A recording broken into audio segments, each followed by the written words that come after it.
evening, ladies and gentlemen. This is Brock Beard from lastcar.info. Before we get started with tonight's live stream here and celebrate the announcement, or the release day, rather, of my second book on Derek Cope, I first and foremost want to formally, once again, dedicate this stream here to Ken Squire. The latest news here that he's returned home from hospice care and is with friends and family here, and definitely needs our thoughts and prayers. And that is definitely extended here from myself here on the show. Tonight we will be watching the 1990 Daytona 500, which will feature the Grandmaster himself, the Dean of American Broadcasting, Ken Squire, here in the 1990 Daytona 500. So we'll get started here in just a moment. But again, Ken, we're all thinking about you.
Good evening, ladies and gentlemen. This is Brock Beard from lastcar.info, and welcome to a very special episode of Behind the Wall here today, celebrating the release of Cope. So we got the release done just last night, getting very excited about the response so far. We're just getting all set to go. Do we have the chat window working on here? Okay, good, it worked. Again, thank you so much, everyone, for being so cool during this process here. It's been a long haul in this particular book. We started it at Phoenix in 2018, not too long after the J.D. McDuffie book was released. And to have it reach the finish line, I know Derek and Alicia are very excited. Been talking with them earlier today. It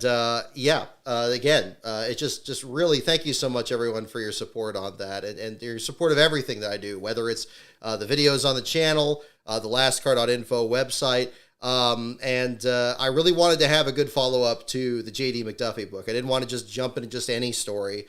But Derek's story is one that, I think that really has resounded with me. He was certainly one of the first drivers I pulled for when I was a very young fan back in 1992. Always loved the Pure Later paint scheme and everything there. So very happy to get this story out, and thank you so much for those of you checking that out as well. An update on that, again, as I tweeted a bit earlier today, the print version is already available on Amazon. That is the only place it's currently selling at the moment here is Amazon.com, $19.99 American for that book there. And of course, it's the sales and the shipping is handled through Amazon there. So there's that. The ebook, the digital book, for those of you that prefer to read it on Kindle or PDF format, that is also available. I believe $9.99 for that. The audiobook is not yet on the Amazon page, but definitely bookmark that link if you're interested in that. The audiobook narrated by myself will be coming out by November 24th. So we'll have that around Thanksgiving weekend there, and you can check that out as well. That just requires a little bit of extra processing time for that. Also for today only, in case you were not aware, the JD book, the second edition of the JD book that was republished in 2022, that is available for $9.99 today only. So if you're interested, if you haven't checked out my first book, you have a chance to get both of those for a deal as well. So if you haven't checked out the Amazon page, I'll put a link here in the chat here shortly. You can check all of that out. As again, we've promoted here for the show here tonight, we are going to do a live watch along of the 1990 Daytona 500. we're going to get started with that very shortly. And we will we'll just kind of have some fun with it there. If it's, I guess we'll just play it straight through. You probably don't want me starting and stopping there. I may talk over it a bit. If you have any questions about the book, we can certainly jump into that. So again, for those of you interested, here is the sample of the Derek Cope book here that, again, is currently available. I just ordered my own, some copies for myself here as well, just last night. So those should be available shortly. Also, for those of you who are interested, big thanks to our friend Bruno Raphael, the Comics by Bruno, who did these wonderful stickers here of the iconic Purolator Chevrolet. These are available on my eBay page. The link again to that is on the Twitter feed, and we'll get that on there as well. So yes, absolutely, we will jump into this. I'm just about all set up here. I got some Code Red here. I got my Derek Cope action figure right here. We are just about set to go racing here, folks, and we'll go ahead and jump into that. So let's switch over to our other screen. We'll go to our watch along screen. We'll make sure that's loading properly. Here we go. All right, so we're going to get that. I also want to make sure we get the link to the book, so I'm going to add that to the chat before we get started here. And then we will do a watch along on this. So we'll get that started here in just a moment. And I'll get the link pulled up. I find it interesting, whenever I pull up the link to the book, it also pulls up like anything for like beard oil or anything else. The last name Beard always pulls up interesting things on Google references and everything. So we will get this started here. And hang on. I should probably put this in the one here. Last name Beard always pulls up. We don't need any feedback loop on that. So there we go. And here we go. Now available. All right. And can we get that pinned? How do I do that? So we will get that pin message. Boom. Did that work?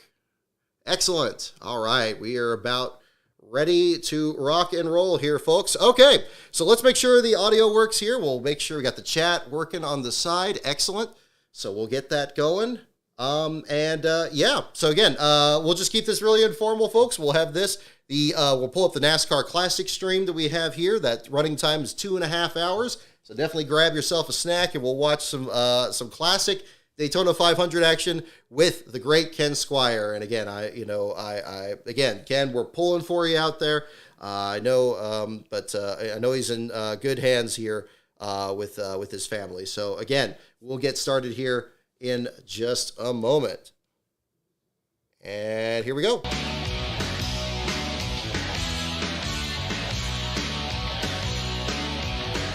You guys hear the audio? Let me know if you have any issues with the audio, and we'll make sure that's working.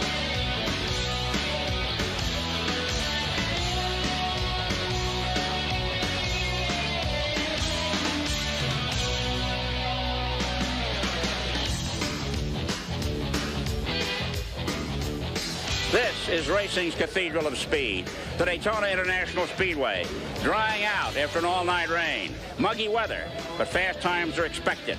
150,000 of these people will crowd into this superstructure today, and they're the lucky ones, for the last reserved seat went last July.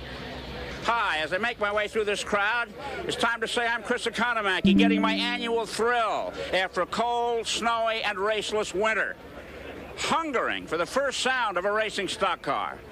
You know, the Daytona 500 is much more than a race. It's the Super Bowl of stock car racing, a place where champions convene and stars are born. A checkered flag at the Daytona 500 is like the green jacket at Augusta, a heavyweight title belt, or a Super Bowl ring. And when that checkered flag finally comes, you're sitting on top of the world. For 17 years, Darrell Waltrip tried for that flag, and last year he finally got it. As late arrivals continue to file through the turnstiles, another major story here involves the man who sits on the pole for the third straight year. That man is Ken Schrader in the Rick Hendrick Chevrolet. But it's more than just sitting on the pole. And for more on that story, let's go to Mike Joy. Well, Ken, 7 times this race has been won from the pole, but the furthest back it's been won from is 33rd spot. And Kenny Schrader qualified on the pole, but because now you're in a backup car on that second pace lap, you'll have to go all the way to the back of the field. How do you intend to get right back up here in front and win this thing? I don't know if it's going to be getting right back up here. We don't care about getting right back up here. We just want to get up here before this thing's over, and we got enough time to get that done. Now, you're an aggressive driver. Is it going to be tough Ken to Schrader, conserve the again, equipment, the take your storyline time, of this, pace yourself? correct in the Twin 125 qualifiers, had to go to a backup car. So this is where you get some of those shots early in Days of Thunder for the back of the field there. You see the 25 back Kenny, good luck today. There's another story involving some cars that'll start this race at the back of the field. Let's go topside to Ken Squire. Well, this year's 500 is a little different. It's more than a race. It's a setting for a new motion picture from the makers of Top Gun. Days of Thunder, starring Tom Cruise right here as a NASCAR driver, is adding some $2,000 to the purse for each Daytona 500 starter. Most drivers like the idea of the Top Gun image, but there are others who hold that movie making shouldn't be on their biggest day of thunder, the Daytona 500. Here you see some of the footage that was being shot the other day with Tom Cruise here. Now, there are 2 camera cars that will start in the back of the field, both driven by veteran drivers. Number 18 is Tommy Ellis, the Grand National champion, and 51 is Bobby Hamilton, who's a terrific Grand National driver out of Nashville, Tennessee. They're going to run 100 miles and then pull up. Oh, I was surprised I left out the interview. There's an interview with Bobby Hamilton in this, in the fuller version of this, where they were kind of, I think it was the commentator was asking him about, like, hey, you don't have any thoughts about maybe if your car runs really well, you'll run the full distance? And he would not even joke about it. Bill France was not happy about having those cars out there, and he was really concerned that they were going to meddle or create some kind of issue for the actual outcome of the race, so he would not even joke about it. It's kind of too bad they left that out, but that's something else that's mentioned in the book for sure. See you in the chat here, Jason and Angela mentioning, did Derek really use mane and tail? Good question. I'm not 100% sure, but I do know that he's been on such good terms with the folks there. There's a very interesting story with that sponsor as well Daytona in the book. Oh, yes, the Grand Master. For the 3rd straight year, Ken Schrader. And alongside, trying for his first 500 win, Dale Earnhardt. Ken Schrader, he's the kind of guy that will race anytime, anywhere, including those tough little bullpens where anything goes when the green flag drops.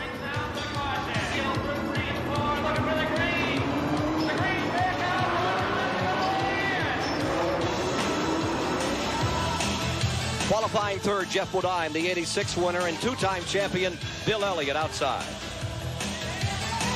Row 3 is Harry Gant and rookie 500 driver Jimmy Spencer.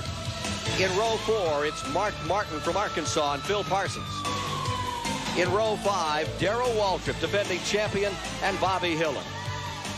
Mark Bancroft, yes, we are going to attempt. Hopefully there's no issue. We'll see, knock wood. But we are planning on watching the full race. 2.5 hours this version is. So strap in, grab a snack, and we'll have some fun with this. Way, Jessica. Give me a kiss. Making his 30th start, 7-time winner Richard Petty alongside the Northwest Derek Cope. In row 7, it's A.J. Foyt, the 72 champ, and Mississippi's Lake Speed. Row 8 is Mike Alexander in the Bobby Allison team car and Davey Allison. Row 9 is Butch Miller and Irby Irvan from California. In row 10, it's Ricky Rudd and Terry Labonte, second year. Hey there, Rob. Thanks for tuning in, man. Row 11 is Sterling Marlin and Kyle Petty. Kyle Petty, in number 42 car, has given up a singing career to focus on racing only this year, but he still could sing a good song. Those of you who don't know, Rob did the cover art for the book here, did the drawing there based on the Russ Hamilton picture. So, again, fantastic work, Rob. We got your books coming to you here in the mail here shortly. Row 12 is the rookie Jack Pennington and Michael Waltrip from Kentucky. Row 13, Wisconsin's Alan Kowicki and Larry Pearson. In row 14, Joe Ruttman and Florida's Rick Wilson with a new team. Row 15 is an outstanding rookie, Rich Bickle and Morgan Shepherd. Row 16, Neil Bonnet from Alabama and Dick Trickle out of Wisconsin Rapids, Wisconsin. Row 17 is Brett Bodine and Hut Strickland. That's right, Thomas. First 500 for the Chevy Lumina. Arizona's Phil Barkdahl, the 21-year-old rookie. Robbie Moroso from Connecticut. Row 19, Jimmy Means out of Alabama and defending Winston Cup champion Rusty Wallace. Rusty Wallace, he'll cinch up the seatbelt on anything that goes fast. That's him. Hey there, Michael. Thank you for tuning in. Hope you enjoy some classic racing. Yeah, it's a little bit before your time, but I hope you enjoy. Number 20, rookie Jerry O'Neill from Auburn, New York, and Jimmy Horton, winner of the ARCA 200 last Sunday. Row 21 is Eddie Bierswell and Dave Marcus in his 23rd Daytona 500 start. And then there's the crew from Days of Thunder. All the way in the rear, 2 cars for Nashville's Bobby Hamilton and the 2-time Grand National champion Tommy Ellis. I love they included the Days of Thunder cars in the grid, even though they were not scored in the field. First preliminary as they lap, mentioned, would pull off. We paused to remember a driver who wanted to make his 68th Winston Cup start. Slick Johnson, who lost his life here at Daytona, injuries sustained in the ARCA 200 last Sunday. He may have never won here. He'd only run this race twice in 80 and 85, finishing in 14th and 20th. But he will always be remembered as a champion at Myrtle Beach in Timmonsville. We'll miss Slick Johnson. Always respect for the dangers of the sport. One lap to green, and the great American race will pour it on into turn number 1 as they'll escalate speeds to over 195 miles per hour. And there you see the pole sitter, Schrader, falling back all the way to the rear for the start. Beautiful field for this. One storyline in this, too. Richard Petty had a fantastic qualifying run, as you saw in the starting grid.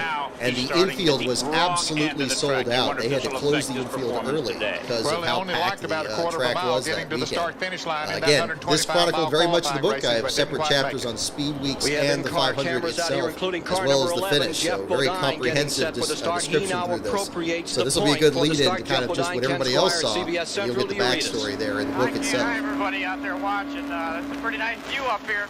No one's.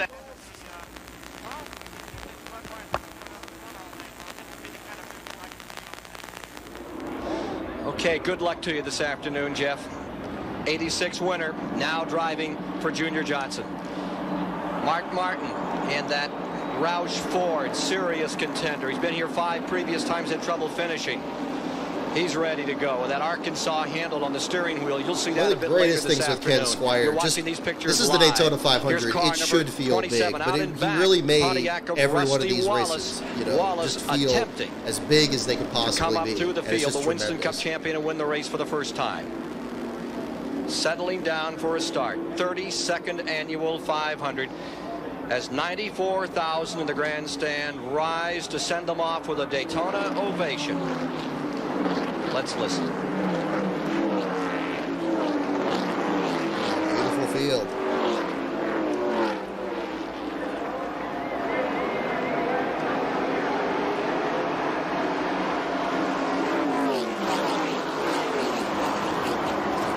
Oh, Charles, thanks for tuning in. Absolutely. We wanted to start this as soon as possible here for you guys. Hope you enjoy.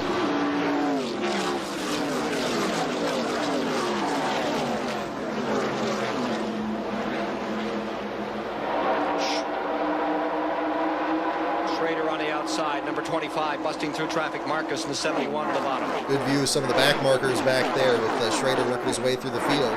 From the back of the field around Jimmy Means. It was expected that he'd maybe clip off 8 or 10 cars on this first lap. He has a lot of horsepower into that Chevrolet, but he'll have to drive carefully so as to not get in trouble. Out in front, it is Bodine from the point. Earnhardt lies second. They just moved that inside row up. From Mark Martin's picture, right in front of him is Phil Parsons, and down to his left is Waltrip. We've talked to Dale Earnhardt this morning. It had rained last night, and when we woke up this morning, it was still raining. This track is different from when they practiced late yesterday afternoon. It'll be interesting to see who has made the right chassis adjustments on their cars for this somewhat green racetrack. Meantime, Ken Schrader has passed 7 cars trying to get back to the front. Mark Martin, watch that Arkansas handle when he comes down through. Look at them, 4 wide in the back straightaway. This is live. It's the 32nd annual Daytona 500. Waltrip on the bottom of the racetrack, dusting off 3 as he pulls himself into 5th position. Fades high, almost touches. Hey Ben, thanks for tuning in, man. Normally, you're just in time. We're just getting underway. That aggressive this early in the race, but he made a tremendous move. Around Jimmy Spencer. 2 laps down. The man in black. Hey there, NASCAR 7 fan. Welcome from Sanford. Thanks for tuning in.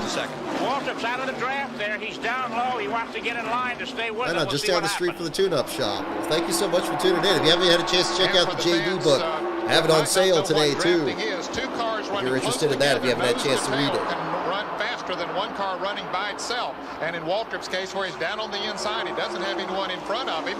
And he needs someone to come up closely behind him to get going again. They're hauling the mail. I see the question earlier about how much horsepower these things had without the restrictor plate. I don't know the exact number, but absolutely more than what you see today. On the outside in the blue these things are just hanging on. Alan Kowicki in that group. Meanwhile, the leader, Earnhardt. Schrader is up to 31st position. That means he's passed 10 cars. From Darrell Waltrip's view, pulls up behind Bobby Hillin and watch them live sliding through here. Yeah, look how small these rear spoilers are. Look how leaned back they Inches are. apart at 190 miles an hour plus. This is what Darrell Waltrip needed, was for another car to come out in the low groove so he can do some drafting. Bobby Hillin pulled out there, but now it looks like Waltrip wanted to go on the outside. The 1990 Daytona 500, Faven 321. Thank you for tuning in. Rule about driving at least a car length back for every 10 miles an hour? Well, not on the speedways, or at least they forget it when they buckle Get a tailgating ticket. About 1/10 of an inch off Bobby Hillin's rear. Now look at this. You see Cope has already broken out into the top 5. 42, pour it on. Now again, a lot, to talk about, the speed of that car. In the 17, well back and again, the perception is that, that he backed into the wind and all that. Really watch that orange and white car and see how it performs here. But Darrell Waltrip is going backwards. There's already a lead draft here. He's losing positions down on the inside. He just simply cannot get any help in the drafting. As he did a year ago when he went on to win this race. He backed up for the first 100 miles. Another driver not doing too well is Richard Petty. He started 11th. He's back to 17th. A lot of great classic paint schemes. The Heinz ketchup car with Spencer. Waltrip in the 57. They call it Mr. Excitement. Spencer's trying to change his image, but he's one that gets physical everywhere. Now, here comes Schrader down to the bottom. The 21-year-old rookie, Moroso, youngest driver in the race, number 20 on the high side, and just in front of him is Larry Pearson in the 16 car. The 25, the white and green on the bottom, is Schrader, and he is ripping through this field. Cope racing Davey Allison to his inside. That are very fast race cars. We saw Alan Kowicki in the car number 7 directly in front of him. Those are good fast race cars, so he can draft with them and work on towards the front. And he could not linger. He had to go early here. He had to get up with that lead group. Let's go to Mike Joy. Ned's point early about the surface of the track is well taken. Oil and water and grease and rubber has gotten on this track all week from the racing, and the tires don't adhere. They slide along the surface of the racetrack. The rain last night washed all that off. The track is dry and the rubber gets a good grip. You have to change the car's chassis and tire setup to compensate for that, or you may need this eraser later on. Let's go down to Dave Despain.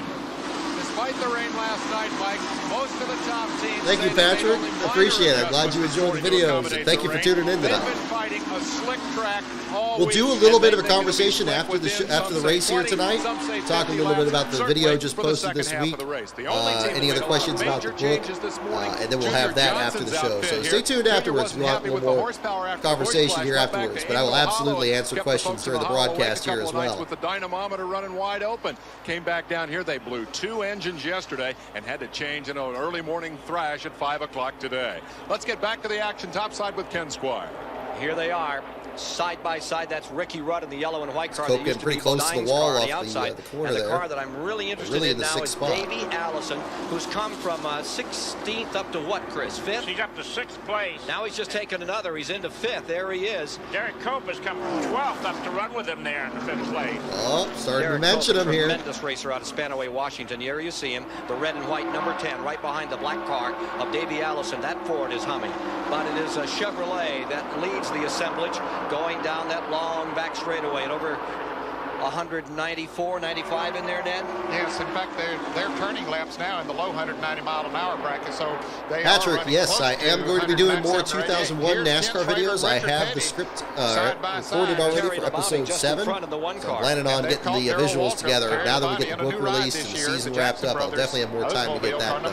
That's one of 2 videos I have recorded that are close to getting done. The Quebec, New York video was the latest video I posted on Monday, but I definitely have plenty more NASCAR content, so don't worry about that. He likes to run high, but Ken, if it had not rained last night, Richard Petty would be closer to the front right now than he is. Why? As this track gets slicker, he Look will how be strung more out the force. field gets here, too. He sets his car up You got for some a packs here, slick but racetrack, and it'll it's get mostly that just way. hanging on. As we go on later on this afternoon, the sun is shining here, the temperature will go up, and as oil and water and grease is put down, the track will get slicker. He's fallen back to 22nd position from his starting slot.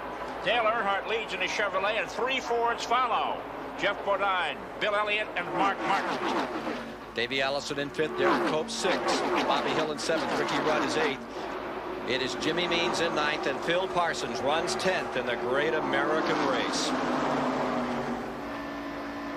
Live at Daytona, coming around to complete 12 laps on the 2.5-mile track. I thought I pulled up the wild feed on this. I wasn't sure. That was another hour longer, but I think for this purpose here, we'll just do the NASCAR Classics version. Big thanks to NASCAR Classics for their archive. Beautiful quality on the footage and everything. Definitely keep supporting them there. They're still uploading new stuff constantly. They've had a binge of 1996 races they've just added recently, which was incidentally Cope's last season driving for Bobby Allison. He was relegated to the rear of the field. If you have to change cars, you have to go out back. And here he is fighting his way beneath A.J. Foyt in car number 14, the Oldsmobile on the high side. And Schrader and Petty are now locked up as they continue to fight their way through the field. That's up into the 17th position. Hey there, Ruffy. Hello, everybody. Thank you for joining the chat tonight. And he's bringing Kenny Schrader with him. Pontiac and Chevy. Yes, Charles, exactly. Richard Petty very fast in the qualifying races and pole qualifying as well. Had himself a good piece to start this race off. Looking very strong. New crew chief, Mike Beam. Dale Earnhardt is lapping this racetrack in front at over 190 miles an hour. Last lap speed 190.1. So back with CBS would do shots of the crowd, they'd do it quick and get it over with. Racing conditions. A little bit of a difference from today. To Mike Joy. Ken, Darrell Waltrip has dropped well back. He's running a second off the pace. What's the problem, Jeff Hammond? Mike, what happened was we had a little bit of a vibration right there at the start of the race. We were up there amongst all those guys. You can see they got a pretty good-sized pack going on there. So I told him, Darrell, you better get out of there until we figure out what it is. You know, we didn't know if it was something in the drivetrain or if a tire going bad or what it was, so we just tried to get out of everybody's way, and when we did, we lost the draft a little bit. He said it felt like it went away. I don't know if we just had a tire a little bit out of the way or whatever, but it's got... Trouble for Mike Trouble Alexander. Out here in the corner. Mike Alexander running slowly on the bottom of the racetrack. Field into the back straightaway. Car number 12 off the pace. The last car battle intensifying in this one. There's some concern just before the race started, Ken, among the officials about the electrics here. It rained all night. The caution lights here weren't working properly. They're afraid they may have to go to the old yellow flag method. We'll have to see when the first occasion for yellow comes. Here's Mike Alexander again. Let's see what the issue was here. Well, Mike Alexander down on the inside of Sterling Marlin in car number 94, and Alexander gets very loose. You can see the back end break loose, but that's tire smoke that we're seeing as Richard Petty and Ken Schrader go by on the outside, but he gets it back up on the banking, and he just told his crew after he got on the straightaway that everything was okay. Cost him a few positions and a few anxious moments. Now, as you watch that, I believe the first race for Bobby Allison's team with Ray Bestis is the miles an hour, too. and he was able to control it. That's the big story. Running on the apron on a racetrack usually leads to massive incidents here. What about the tire that smoked like that, Ned? How bad is it? Well, it'll heat it up. And thank you, Retro Records. I'm glad you liked the cover. Several people had a hand in that. Rob Taylor, who's in the chat here tonight, he did the drawing version of the original Russ Hamilton picture from Charlie Birch's collection.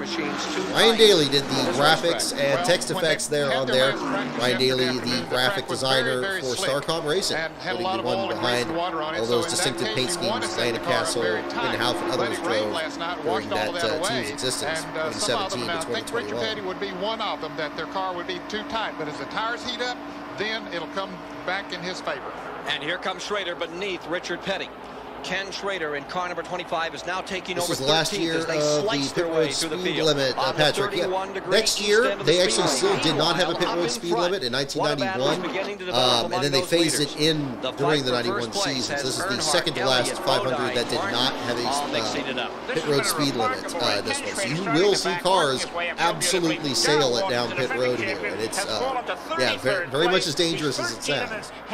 But very good question. 1991, they tried to stagger the field by starting position, and it made everybody stay out longer on old tires. They do a bunch of wrecks. 1991 500 was also an excellent race. What a dramatic story. But this one here, similar in that sense. But then, yes, by 92, 500 and other races did have in this pit road 25 car speed can win. If you win the pole, and then they have a skins game that's produced by the Unocal folks. It's up to $212,000.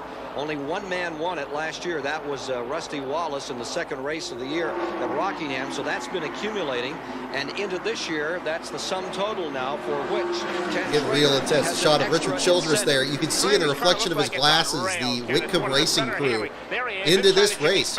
And for those of you that may not have heard the interview that was on the Scene Vault podcast, Earnhardt and Cope's pit stalls were directly next to each other. So it certainly played a role in what happened after the race was over with. Because this is a better race car, in my opinion, for the race than the other car was. They massaged that other car so much to go fast forward and would run very fast, but there's a difference in running one lap and running for 500 miles, and I think this is a better race car. So Dale Earnhardt thoroughly has the field covered, but not by a whole lot. And you see that Derek Cope has taken the 5th spot back. Davey Allison has dropped a couple spots behind there, so still staying among the leaders. You have perhaps the most feared car in Daytona this week. You sent your man out at a very fast, early pace. There you go. You see the crew with the glasses again. Down? No, the car just seems to be working real good there. We made some chassis adjustments yesterday, and we keep watching that 25 come up through there, so we're going to have our hands cut out for us when he gets up there. Everybody says the track is going to get very slick by the end of the day. Your car was loose on Thursday. Are you concerned you'll be too loose at the end of the race? No, we've got the car set and left enough of room to where we can still adjust to a slicker racetrack if we need to. Changing track conditions very much in the mind of this guy. He won with a loose race car Thursday. Well, national champion Rusty Wallace started There's a great camcorder. Oh, my goodness. He's up to 26th place, but all eyes are on Ken Schrader, who is now mingling with the leaders. I think one day, like, you'll be able to fit that in your pocket. Developing a yearning for yellow and white, car number 5, Ricky Rudd. And he chews that one up. Ken, we've been clocking. Hey there, Matt Kenseth. Thanks for tuning in. Out front there. He's running about 47 seconds leading this race. Ken Schrader no just lap ran counter the this, but last we are lap very at much in the early stages here before the first caution. A half a second faster than the leader. In traffic. Up into the top 5 moves Schrader. Yes, and absolutely, again. And blasts his way through the field in the 32nd annual Daytona honoring the 500. Grandmaster. Stay tuned. Ken Squire still with us, again, but back with you live at Daytona. Definitely needs thoughts and prayers 53 there. 53 of the 500 miles, about 22 laps knocked down. Taking a look at the standings here, and what a battle is being put on by car number 25. Schrader just keeps running through this thing like he's throwing strikes in a bowling alley. Here he is beneath the Ford of Bill Elliott. He is closing on the Junior Johnson, number 11. Ned, I think this is one of the most dramatic runs I've ever witnessed at Daytona. I'll tell you, you could have gotten some awfully good. Thank you, Comics by Bruno. He would not be able to Bruno there. Thank you so much for tuning in, and I appreciate it. I know it's too late for you there, but I got your stickers here on hand. Thank you so much for designing these. You did a fantastic job, and I got a couple of these with your name on it that I'll be sending out here shortly. So thank you again for tuning in. Absolutely. His Annie had a baby. He's going for the lead now. How about that on the inside? What a drive. This is phenomenal. Hendrick Motorsports, folks. Just as tough then as it is now. And he's got these rolling the dice here right now. He's from the back row to second place in 24 laps. And they say you can't pass with these restrictor plates on these cars? I think he brought his own. Let's go to Dave Despain. The car owner, Rick Hendrick, just heard on the radio from Kenny Schrader these words: the car's great, the driver's scared. The team manager was he planning on doing a watch along if Cope's win at Dover? We can absolutely do that. Yeah, if you guys are interested, we can do that. Oh, first caution. Petty is in trouble. Spinning, sliding to the inside. Richard Petty's car number 43 running in 13th position. Caution is out on the track. First caution of the day. This is in the turns 1 and 2 area. And Ken, I believe he's stuck down in the grass. I don't think he can get the car to move him. Weren't all those pace schemes that Richard had just beautiful? My goodness. Oh, look at what the Days of Thunder car is going to lap down. Caution is coming out. Yeah, the Tommy Ellis one there. Schrader The Russ Wheeler pace in scheme. 2nd spot, Earnhardt in the lead. And they say tough break. Look at all the damage there to the bodywork. The Pontiacs had that wonderful little snout that had kind of like the concave part below the lower grill that it kind of jutted outward. It looks like that just dug They it have into to the be grass. dejected. They were so high, so up for this event after the great performance all week, and particularly in the 125 when he fought his way to the lead. You know, he held it beautifully when he got into trouble. It shows the talent that man has. Look again. He was running behind Phil Parsons in car number 4, going along fine, and all of a sudden the back end just starts to go around. That tire That's went Lake away. Speed going by on the outside as the tire went down. He holds it down on the inside pretty good for a little bit. Then it goes back up the high side of the racetrack. A lot of smoke coming from the car. He never hits the outside wall, though, and brings it back down. Oof, on boy, the that inside. transition really Aside messed from up new the tires, right you ought to be able front. to get back in it. Yeah, if he can get the thing to going again. Here he goes. He's finally going now. The left rear tire is flat now. And be a long journey back to the pits. Of course, It wasn't he as has crazy lost about at the least Pontiac one lap headlights out on there the on the 1990 racetrack. version versus the 91 version. Well, this is a break. 91 version looked much more 60-some dark. miles. Always into had a the soft race. spot for the It's Pontiacs, just time especially for a pit Richards. stop. This is a break for Darrell Waltrip. They've got to work on his car to get that vibration out of it. He may well be a contender. He has not fallen a lap down yet, so he could make it up. First 10 laps were run at an average speed of 188 miles per hour, way off the overall record before the restrictor plate of 199 miles per hour. And for a moment, let's just define these restrictor plates for folks that might have joined us for the first time. A couple of years ago, NASCAR mandated a smaller hole in a plate that sits on the bottom of the carburetor on top of the intake manifold to restrict the amount of fuel and air that can go into the engine to reduce the horsepower, which in turn reduces the speed of the cars. And it's down to 15/16. A year ago, it was a 1-inch hole. They made it just a tickle smaller, and they say they keep running fast. They've got another 15 options. Here's Dave Despay. I get a good view of the Wickham team's pit board there as guys stepped out there for Schrader. Any of what their driver has earned them on the racetrack. They've gone to the right side for tires. They will quickly come back. They will go to the left. Let's go down pit road to Mike Joy. You see how far out from pit wall all these cars are parked. That's so they have room to do the forward. Which year the Pontiac? I'm much more a fan 91 to 95. Finishing That's up my on the era. left. Ricky Rudd further up, maybe a little blocked in as they finish up his left They added tire more and change. more, like, Ooh, and he drop almost snout bumps look the to it Don Levy in that car time. and finally squeezes out of there. Tight traffic on pit road. Watching A.J. Foyt come out for a moment. Now you Let's see pick Alan a little Kowicki's Kowicki. car number 7 on pit Ooh, road. boy, Schrader almost got Here's cleaned Schrader there. away, right behind him, Terry Labonte and Davey Rick just Wilson, blasted around Lake him Speed. there. Look at this. Look at this difference in speed. There was like a tire. But 4 tires Right by under Darrell caution. Waltrip. My And goodness. It looks like he feels that he has them. That he has this field A covered. little bit outside the pit box there. Petty down and stopped. Stuck in the grass. That left rear tire is flat now, and it just simply won't pull. The wrecker is going to have to push him in. That's a tough break. It is a tough break because the man, I think, had a legitimate shot at winning this race. He had dropped back some, but he had begun to come back towards the front, and then the tire goes down on him. Well, the question was, in a lot of the critics' minds, they thought he could go well for the first half. The issue at 52 years of age was going to be the second half, Ned. I don't think that would have been a big problem, Ken. Not on this racetrack. See, there's only 200 laps in the 500-mile race here. If we were at Dover, Delaware, Rockingham, North Carolina, where you go 500 laps, then yes, I'd say that it could be a problem. But I don't think at Daytona that would have been a big problem for him. Look at the incident with Darrell Waltrip here coming out of the pits. This just happened a moment ago. Here he is coming up to speed. Yeah, there's the and tire. Look at that tire. Wow. Just gets by and rolled loose. There's hazards everywhere. What about this tremendous humidity today, Ned, on the drivers themselves? Well, certainly humidity is not in the driver's favor. Yeah, what's he got in the trunk? Most Good of them are question. in Yeah, you can see how much absolute space there tip-top actually is still in condition. there. We use the And stock body. They don't really pay a lot of attention to the atmospheric conditions. Obviously, You know, it's just amazing. You full talk cell about back there. condition, Ned and Ken. Years ago, we used to see the drivers at Robinson's Bar having a big party the night before the 500. Now I see the drivers The at views 6 of, o'clock in the Hubert morning Schwal, in their Jerry running clothes O'Neill's out on the car there. beach, staying in condition. Teams further No back in the fun lineup. anymore. Different situation. That's what you think. We'll be back with more of CBS Sports live coverage of the Daytona 500 after this commercial and a word from your local station.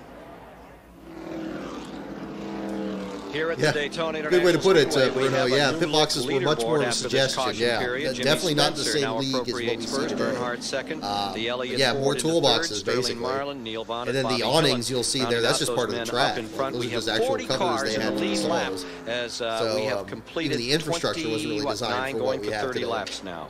Jimmy Spencer is out front because he changed only 2 tires in the pits and got out quickly. How much of a handicap will that be when the green comes out, Ned, with all those drivers behind him with 4 fresh ones on? Could make a difference because 4 tires certainly are worth more than just 2 tires. Let's join David Hobbs, who is in the infield area with Linda Petty. You're right, Ken. Here I'm in the garage with Linda Petty, and as usual, you're not watching the race in the pits, but now you're the car owner. Shouldn't you really have been there in the pits watching? I don't think so. I'm back here with the family, and we're just listening and keeping our fingers crossed and wishing for about that much luck today. And looks like we didn't get too much good luck, but you know, it's not over. It's just started. Maybe we can get some new tires on it and we'll be off and rolling. Well, you guys in the commentary booth can see the car. Are they pushing it back? Is she going to get her car back in the race again? They're going to put more tires on the hook, David. Well, I can't see from here, but they say that they're bringing him in and they're bringing him to pit road, which means if they're bringing him to pit road, they must be going to put tires on it and, you know, try to get it going. Well, I hear they're bringing it into pit road now, so he'll be back out in the race, but he must have lost at least 2 laps by now. Do you think he can make that back? You're looking for more yellows?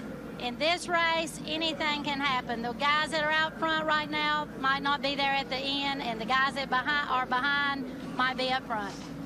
Well, a disappointed car owner and wife, Linda Petty, but knowing that Richard Petty run here at Daytona, anything could happen, and we'll see what does happen back from up there in the booth with you guys. You know, I remember a few years, well, maybe more than a few years ago, that Richard Petty was 8 laps down at Dover, Delaware, and came back to win the race. At Nashville, Tennessee, one race I was many years ago, he was 13 laps off the pace and wound up winners. And didn't he, in his first race here in 1964, just have a tremendous race, win by a lap or two? It was one of the biggest wins in Daytona, the only big win, I think, where somebody won by a ringing margin. Well, Richard Petty's luck of recent since he won the Firecracker 400 and his 200th career win on this very track back in 1984 has not been very, very good. Let's go to Dave Despain. Oh, crash clock. We're They in can Kenny get the car Schrader's worked pit on where back team there and manager send it Richard back Broom up. was explaining about the conservative approach that took them from 42nd to the lead in 24 laps, and now you're back in 15th. What happened on the pit stop? Well, we had a lug nut to hang on the left front wheel, and my tire changer, he was just having problems getting it off, and we just got fouled up there on that deal. We just have to come back to the front again. The car's running great. How many times can you pass this whole field today in order to win this race? Well, I hope just as many as it takes. Good luck today. So far, they're undefeated. He's a man who first made himself known, Richard Broom, on the water. You see a lot of the crowd in the infield going to where Richard's car was towed into that first Rick garage Hendrick entrance. brought him into this program. Wow. Guess he's got it all figured out. Just you the can crispness run of him on the water, these you can run him on the broadcasts. asphalt. My really can see question so here much is more. how That's much why I wanted to kind of do the that NASCAR kind of Classics running in one an day. engine stand, you know, just all out, constantly on it with very little, if any, breathing. Well, with that restrictor, what about it? Well, he can stand much more than that. It's not nearly as hard on him as it used to be as the green flag rolls again. It's Hut Strickland's backup car, third in line. With Spencer leading, Earnhardt second, Other black Chevrolet Marlin with fourth, the round Marlin fifth, white logo on Bobby the hood. Hillin sixth, Jeff Bodine seventh, Mark Martin in eighth, A.J. Foyt in ninth, Derek Cope in 10th, Parson showing 11th on this start. Boy, filling that mirror. And for the fans wondering about Richard Petty's car, they took it back behind the wall, Ken. They are working on it, and then hopefully they'll get it back in as Earnhardt goes for the lead. Battle for the lead. Down to the bottom of the racetrack comes car number 3, and the Chevrolet of Earnhardt moves around. Car number 57, the Pontiac of Jimmy Spencer. Dave Despain. Schrader's team is not concerned about wear and tear on the engine. They feel the reason they've been able to get to the front so handily is the handling of the race car. They feel they're not having to work the power plant that hard. They don't want to have to come from the back all day long. But if they have to, they think that motor could last with no problem, Chris. But keep in mind, crew chiefs always talk like that. But fellas, now with the restrictor plates, they're only turning these engines about 75 to 7,600 RPMs. When they don't run restrictor plates, they turn them about 82 or 8,300 RPMs, and that's why it's so much harder on them running the high RPMs. Now here are the positions as they right came to caution and on the restart after that pit stop. Yeah, I know some difficult years there for Richard towards the end of his career, the big loser all the way back to still some dramatic finishes in these races. They continue to sort one of those. themselves Look at out. Cope just get in front of Spencer Scary there. men are up there in the banking. Ooh. Bodine giving us this view as Bobby Hillen dives down on the inside. They almost touch here. And here's Darrell Waltrip looking a lot better now than he did before the yellow. Matt Kenseth, yeah, good idea. Ricky Craven, that's another interesting story for sure. Well, you never know. Anything's possible. Hillen's car down in there. Let's take a look as they come back into the corner. My plan is to kind of focus on doing more videos here in the next, certainly through this next year. And then, you know, kind of see if I think what will happen is going to be, I'll probably do a script, and it'll seem like it should be a video, and maybe it'll end up being something that'll probably be better as a book. And that'll probably be my next book. That's kind of the way things are looking right now. But that'll be good. I've been meaning to kind of revamp a lot of things on the website here.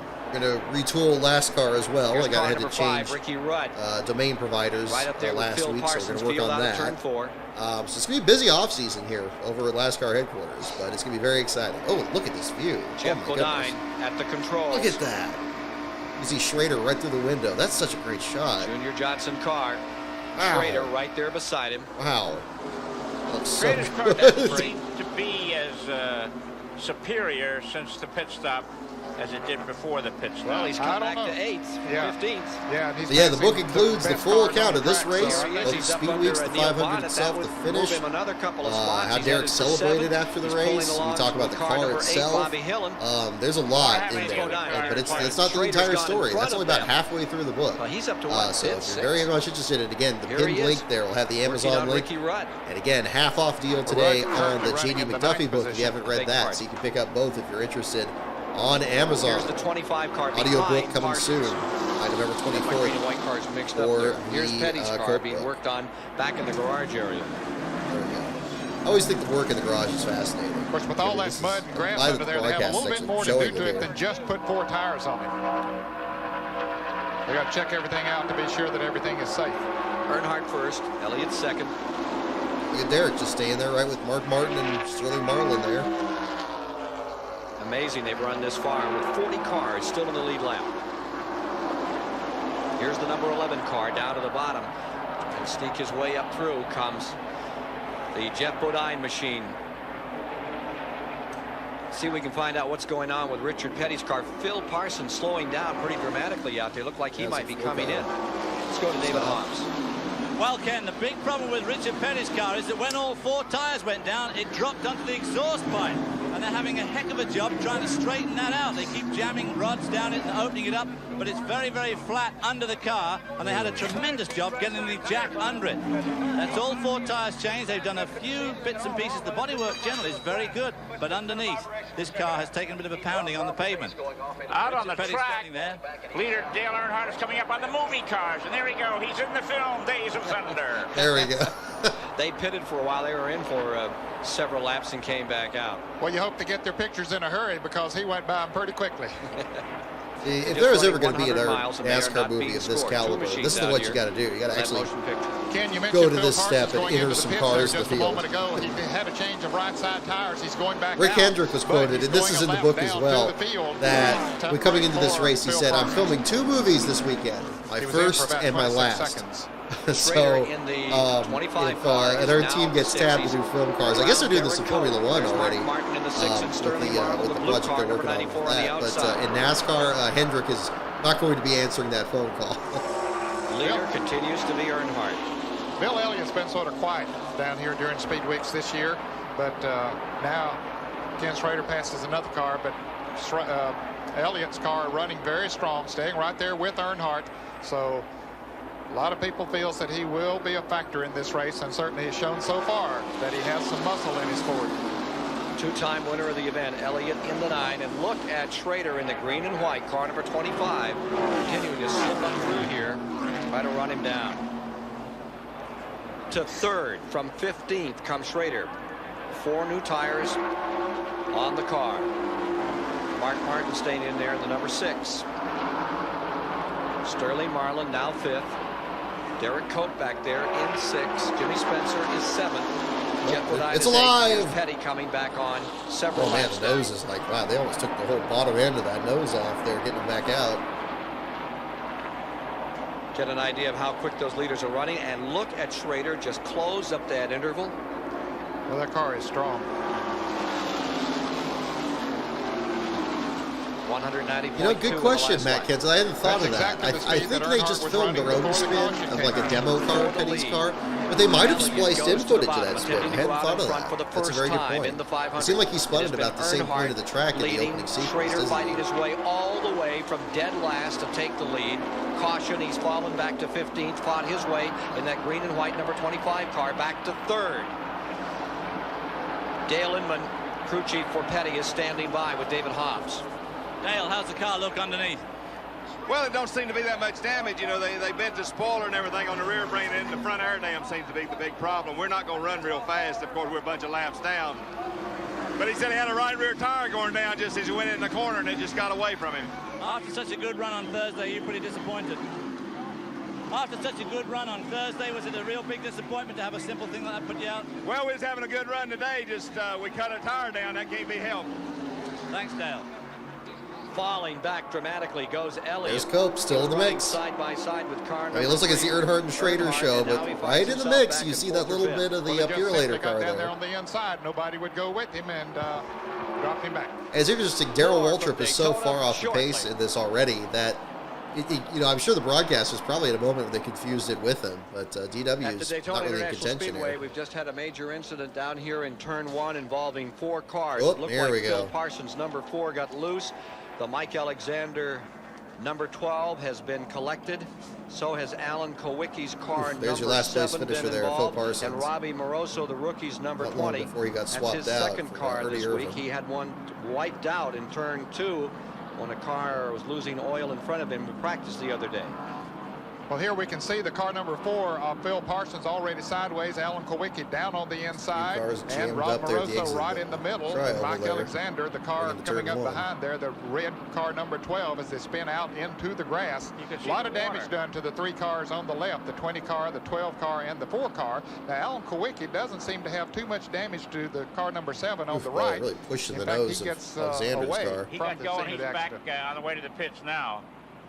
Here's Mike Joy. Steve Bird is trying to find out where his race car is, what kind of shape it's in. First off, is Rob okay?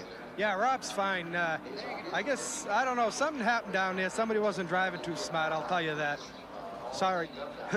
But he's okay. Can he get back around? He's fine. We're just stuck in the mud right now. We're trying to get out. Waiting for a tow truck to pull him out. We're just stuck in the mud, and we'll get it back here and see how bad it is. The defending Busch Grand National champion is the youngest driver in this field, and it appears that the rain last night didn't so much affect the racetrack as this infield grass. Here's Dave Despade.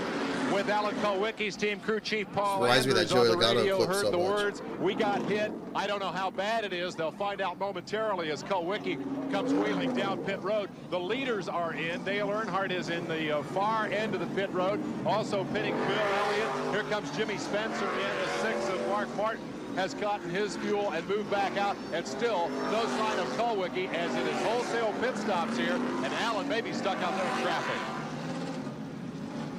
Kowicki just ambling down toward the pits now. As they came to the caution flag, Richard Petty made up a lap. He moved around the leaders and shot down by to take one back. He just got another lap back. Love this shot too, the back of the car. There's a lot of TV panels we don't usually see. During this caution flag period. Design Technology looks like a sponsor on Dave Marcus's car. That incident involving Richard in turn 2. Here's Alan Kowicki. I believe this is Marcus's first race with Big Apple Markets as the sponsor. Kowicki's car dented some in the back. Here's Dave. Just a year ago, Alan Kowicki might well have won this race, but for a late flat tire. Now his left front tire is flat. They'll change the right side rubber. He's been tagged in the rear. That does not appear to be substantial damage. The nose of the car is also scuffed and skinned, but not badly beat up. It will be a slower race car than he started this race with, but it appears to be a car that can still go out and run the remainder of the 500 Look at this. Look how alive all this is in the broadcasting of it. You're pretty like right down to pit road. 24.7 seconds, took on 4 tires, where Ken Schrader also got 4 tires for 31.7 seconds. It's like you're standing That's 6 there. seconds longer Schrader's crew took than Earnhardt's crew. under caution, second time today in the Daytona 500. As Earnhardt continues to be the dominating factor up in front, and Ken Schrader is the dominating factor through the rest of the field. He's come from the rear once and from 15th, second time to challenge out here in car number 25. And now we see yeah, it looked like Alan was kind of pointing at the garage there behind the wall for additional work. Well, that was a little surprising. I thought that he was ready to go back out on the racetrack, but the car was not, the engine was not running on the car, so they commentary very pull the live, hood up on it very now, so lively. they're looking underneath there. Let's go to Mike Joy. Very good point, 611. Richard Petty made up those laps, but he's back in the pits. That string on the left side of the car checks the wheelbase, but the front air dam has gotten some bad damage in either the previous or this most recent incident. So they'll take a nice little blue time tape checking there to out try the to alignment of the car, things up a so little Richard bit. can go the full 500 miles. Not much they can do about that air dam. That'll hurt him aerodynamically as he tries to push this Pontiac through the wind. So if Richard made up 2, perhaps he'll be at the tail end of this lap when he goes back out. But they're setting this car up right now and taking their time because we're under caution. He's at the back of the line anyway, and they want to go the full distance, the 500 miles. With 110 miles in the race, 35 cars on the lead lap, so it's still pretty competitive. Dave Despain. Alan Kulwicki has torn loose an oil line under the car, and that's what the crew has gone to work on as they tried to refire the car. No oil pressure, and the reason is back under here. An oil line jerked loose in that infield skid. They're going to have to fix that before they can get Kulwicki back into the fray. Kulwicki bails out of the car. He is, of course, his own owner and does a lot of his own work on the automobile, and Kulwicki has climbed out of the car now to try to help with the repair process that looks like it's going to take a while because they're going to have to completely rebuild that oil line for Alan Kulwicki's car. Alan Kulwicki being interviewed here as we check in to find out what happened out there. Be able to get back out, but that pretty much, you know, is going to ruin our chances today. Alan, how did it start? What happened to you? One car ran into another one. I'm not sure which one. If it's like Phil Parsons and Rob Moroso or something like that, just somebody made a move and somebody else running in the back end of them just sent a whole bunch of cars spinning. I had nowhere to go. Can this thing be fixed? Can you get back out there? We'll be back, but you know, this pretty much hurts our chances for the day. Alan Kulwicki, let's go to Mike Joy. Dave Despain, I'm holding the business end of a racing helmet, and one of the biggest innovations in recent years from the Simpson folks. This is the old styrofoam inner liner of the helmet, and you can see here when you push in on it, you can make a pretty good dent with your head if you hit something. Simpson spent the whole year developing this new style of foam liner, which when you push it in has a substantial memory. It comes right back. And in Snell Foundation testing, 20% better protection against the first impact, 40% better protection against the secondary impact. This is probably the greatest innovation in driver safety since Bell invented the full face helmet back in the 60s. Hey, there you go.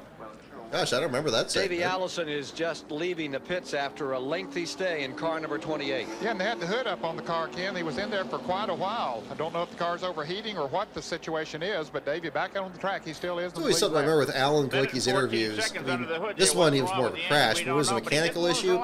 You'd have a lot of drivers be like, they don't know what happened. They're just trying to figure it out. Alan, of course, being as minded as he was to the equipment, he'd just go chapter and verse and say, oh, it was this, it knocked this loose, and took that off. And you'd always get the most comprehensive explanation. I always thought that was interesting. This was definitely a different scenario today than this one. In the second 5 was Jeff Bodine's Ford, followed by Ricky Rudd, Sterling Marlin, Jimmy Spencer, and Davey Allison at that time was hanging in well.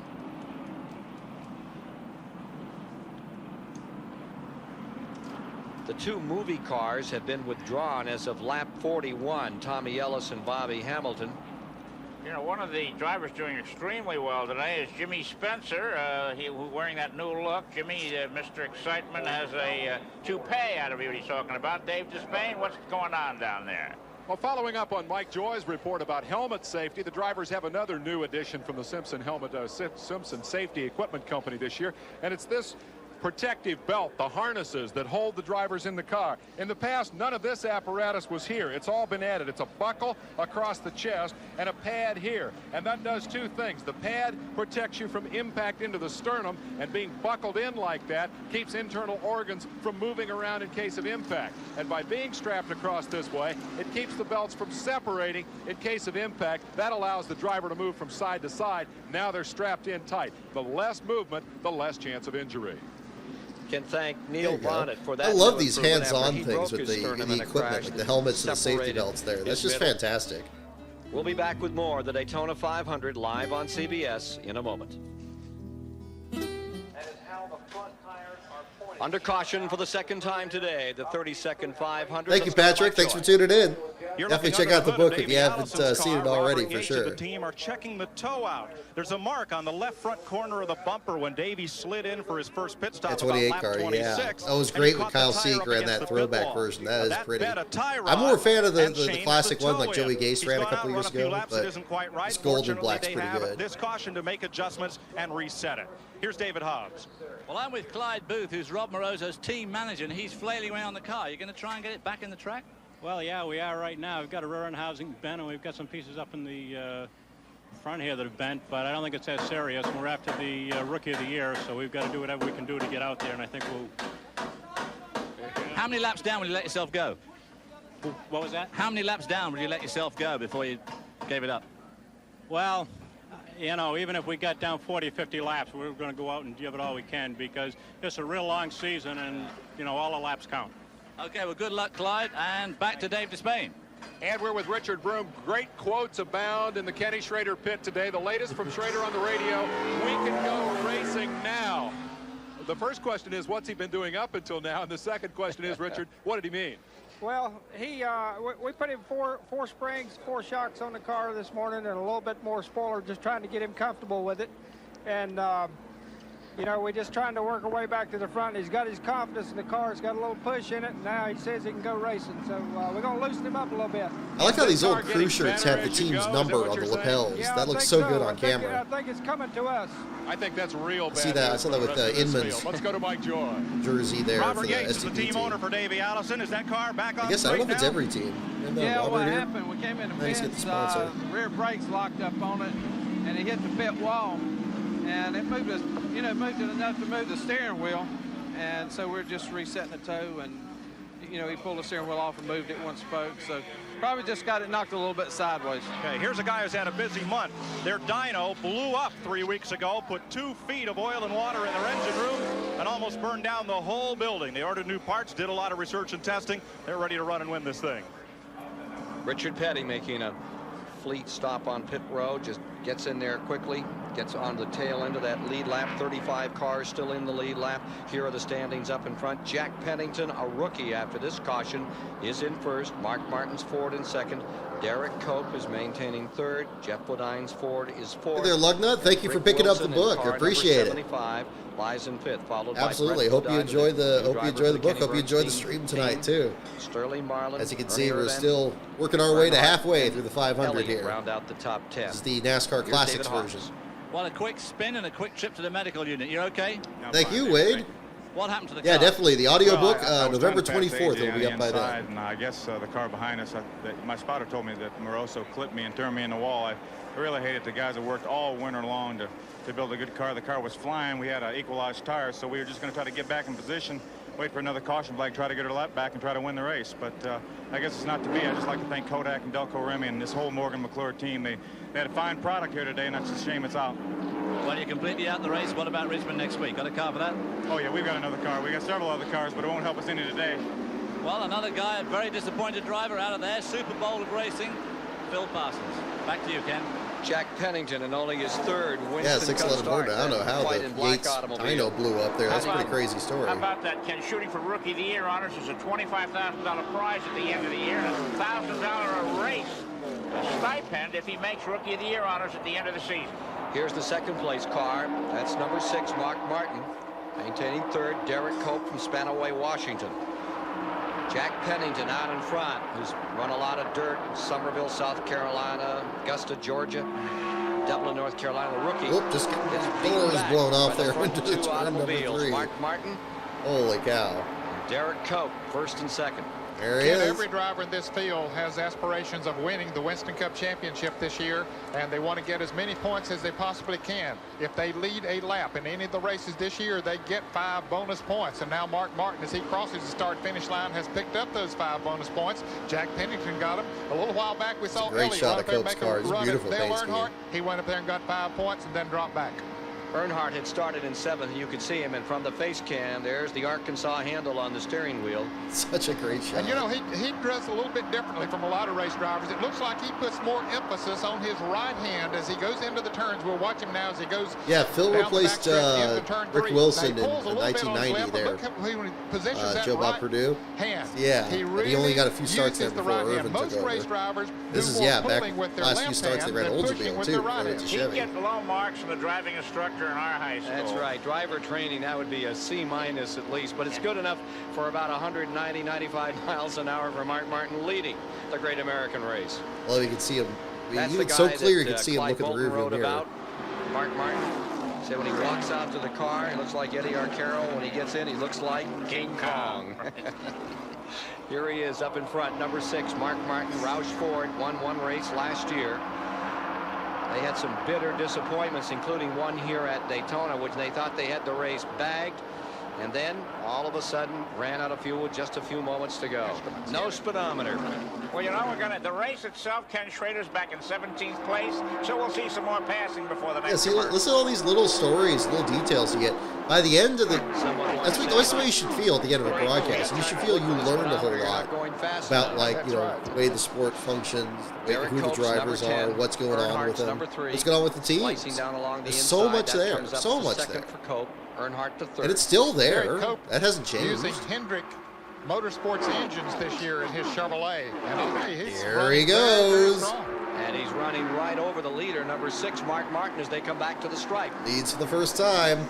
54 laps complete. You know, it's interesting. Cope has been in so many races and struggled. Then when he got an engine, he started to really go. So all he needed was an engine. Let's go to David Hobbs and Rob Moroso. Rob, I just spoke to Phil Parsons, and he seemed to think that you touched him from the back. Well, I believe I did. We were running side by side, and then he got a little ahead of me, and he wanted to come in. He started coming up when my car wasn't out of the way. I let off the gas. Going that fast, you can't get on the brakes or anything. I wanted to leave enough room for him, but the draft just kept me there, and we just got together. You know, I think he came over a little bit soon, and I couldn't get back fast enough. And it's a shame it happened. The Crown Hose was running real well. No, just a racing accident as far as you're concerned. And excuse me? Just a racing accident as far as you're concerned. Oh, I certainly didn't want to wreck my car on purpose. Well, Clyde's in there trying to make sure you get back in the race. You think you've got a chance? I think we might have a chance to get it back together. Those guys working on it are a great bunch of guys. If anybody can get it back together, they can. Well, Rob, we got to stop meeting. Yeah, like Rob Moroso still seems like time-traveling Denny Hamlin to me. Something about his mannerisms and everything. Front is because Jack just kind of his Roush, look. His car owner likes to play the percentages. The tires on Martin's car had only 26 laps on them when this caution flag came out, so he said, leave them on, we'll get fresh ones next time. They just gave him fuel. That put him up to the front of the pack on the restart. He wasn't the only one. That's right, MBR. Yeah, he got the petty car when it was actually when it went to the 44 saw for a the year. Situation exactly the same way, called the shot exactly the same. He said, all right, tires are fine, and we want to be in the thick of that lead draft. He gave Derek Cope a dose of gas and sent him back out there, and Cope drove his car right into the lead. Unfortunately, Buddy didn't have anything to solve the problem of that black number 3 that has since passed his man. But Cope is strong here today with Buddy calling the shots. Matt calling the shots once again is in that white and green number 25. Schrader racing lake speed. Big thanks to Buddy Parrott. I did get a chance to interview him. I believe Derek got, I think it was Derek that got me a hold of him. Number 25 has made it all the way to the top twice. But yeah, did get an interview him for that. Would not tell all the secrets of this particular car in the race here, but did talk a bit about it. So that's definitely in the book as well. You know, Chris, I don't believe that car is coming back up through the pack quite as good as he did a little bit earlier. But he's having trouble. That's Ken Schrader, car number 25, having trouble now getting around lake speed. I'm sure that a lot of the others have made adjustments on their cars during these pit stops, and certainly that has helped them to maintain better speeds than they were running earlier. I think Speed's car at this last pit stop got the wrenches turned just right there. And there's Schrader cutting down low on the track. Obviously trouble here for the driver who qualified on the pole and started some in the smoke there going into turn 2. Now, hopefully the trouble is not terminal. A tough break for Schrader in the Lumina. Looked like there might have been a little smoke from the car, Chris, and certainly this would be an unscheduled pit stop for Ken Schrader. Boy, what a run he has had here today, and now all of a sudden headed to the pits. Dale Earnhardt continues to lead this race as Schrader down on the inside. It looks like just coasting to the pits. Of course, his crew will be there ready. Yeah, it's a for him 44 when he comes MB, in, but as yeah, we you're watch right. that Still the big Petty pack of team. cars Just up that 1 front. year they ran the 44 instead of the 43. We mentioned earlier today about Schrader's emotions, all the trouble he's had here, going from the front to the back, wrecking in Thursday's race. Now here, the big disappointment in the 500. Well, he's running in a very thick pass bunch of cars there right now. Last That's Daytona Michael 500 Waltrip start right for directly Blue Max behind him. Racing. As we watch Schrader now coming Rusty on Wallace's into the team. pits, he finally has made it to his pit area. We'll see if it's something that they will be able to repair. I'm sure that he's had conversation with the crew on the radio, and he's going behind the wall. Let's go to the pits and Dave Despain. Heartbreak. The clock has struck midnight on the Cinderella story, but perhaps only temporarily. They will go under the hood and try to determine what has happened here and whether or not the damage is terminal. Richard Broom goes to talk with his driver while the crew, for the moment, look, shake their Thank you, Gary Mack. Thank you for tuning in. Hope you enjoyed the stream. Chief Gardy, any idea what's happened here? Definitely check out the book if you haven't already. Yeah. Terminal? Yeah. Nobody's hurrying to do anything here. I got a feeling this one is all done. Kenny Schrader is climbing out of his car, and it looks like it's all over for the man who sat on the pole here today and drove so magnificently through the first 2 rounds of straight green 500 flag poles, racing. went to a backup Schrader car. taking off the helmet. Kenny, what happened? Loses the engine there. I guess something in the engine let go. I mean, it was working good, you know. It just something finally gave up, and that don't happen to the Hendricks team very often. So it just happened here. Chris Economaki speculated that 2 charges to the front might be taking a lot out of the motor. Did you feel you were using up your car driving that hard? Nah, you ain't using the motor any harder here. Run the back of that deal or run to the front. Talk to me, if you can, about the frustration of what's happened to you over the last 2 years here. It ain't been no real bad week. I mean, we got the pole, we got the clash. We run good in the 25s, and I think we could have done good today. I think so too, and I think one of these years he will come down here and complete the package. But again, this year, Kenny Schrader has come up short at Daytona International Speedway. And the who is way up the track there? For winning Ricky the pole, Rudd, the very close to the 500, wall. moves to Richmond, Virginia next week and becomes $220,000. Here's a late sports development. It is being reported from Associated Press that Buster Douglas's manager has now struck a deal for a fight with Evander Holyfield heavyweight championship in September, and that means that Tyson will have to wait. Again, it's going to happen. There'll be a heavyweight fight.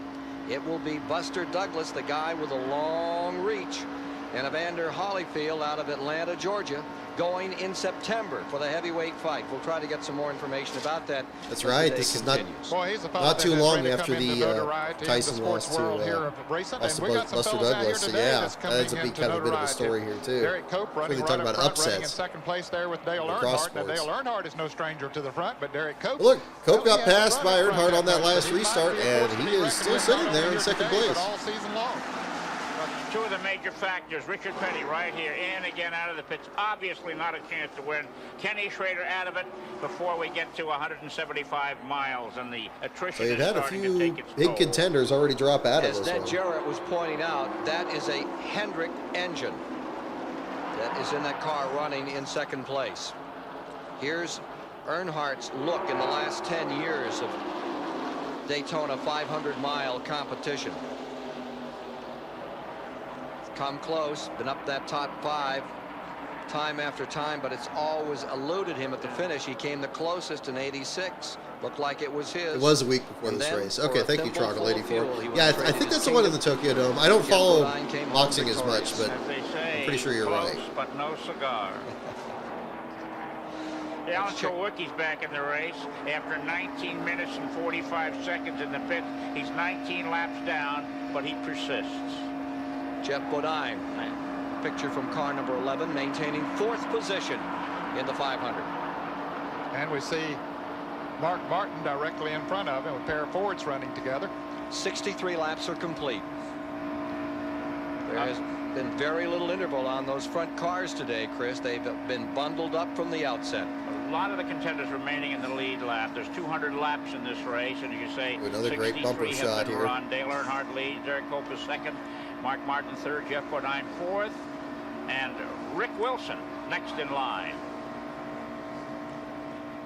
From Mark Martin's bumper cam. Here he is looking back at that car number 11. I just love how wore out the noses of these cars get.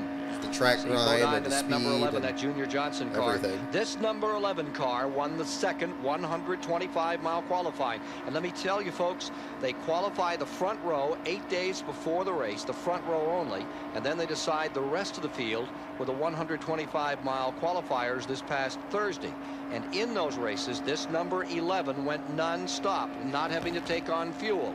They have, what, 21 gallons of fuel on board? 22. 22, and that particular run is considered an economy run in stock car racing that took Bodine to victory when a lot of other cars ran out of fuel. Yeah, without the restrictor plates, they can only go about 100 miles. You know, that in-car camera of Bodine showing where he sits. There was an interesting shot to see how close to the steering wheel that he prefers to sit. You know, you ever sit that close to that, or would you like to be further back?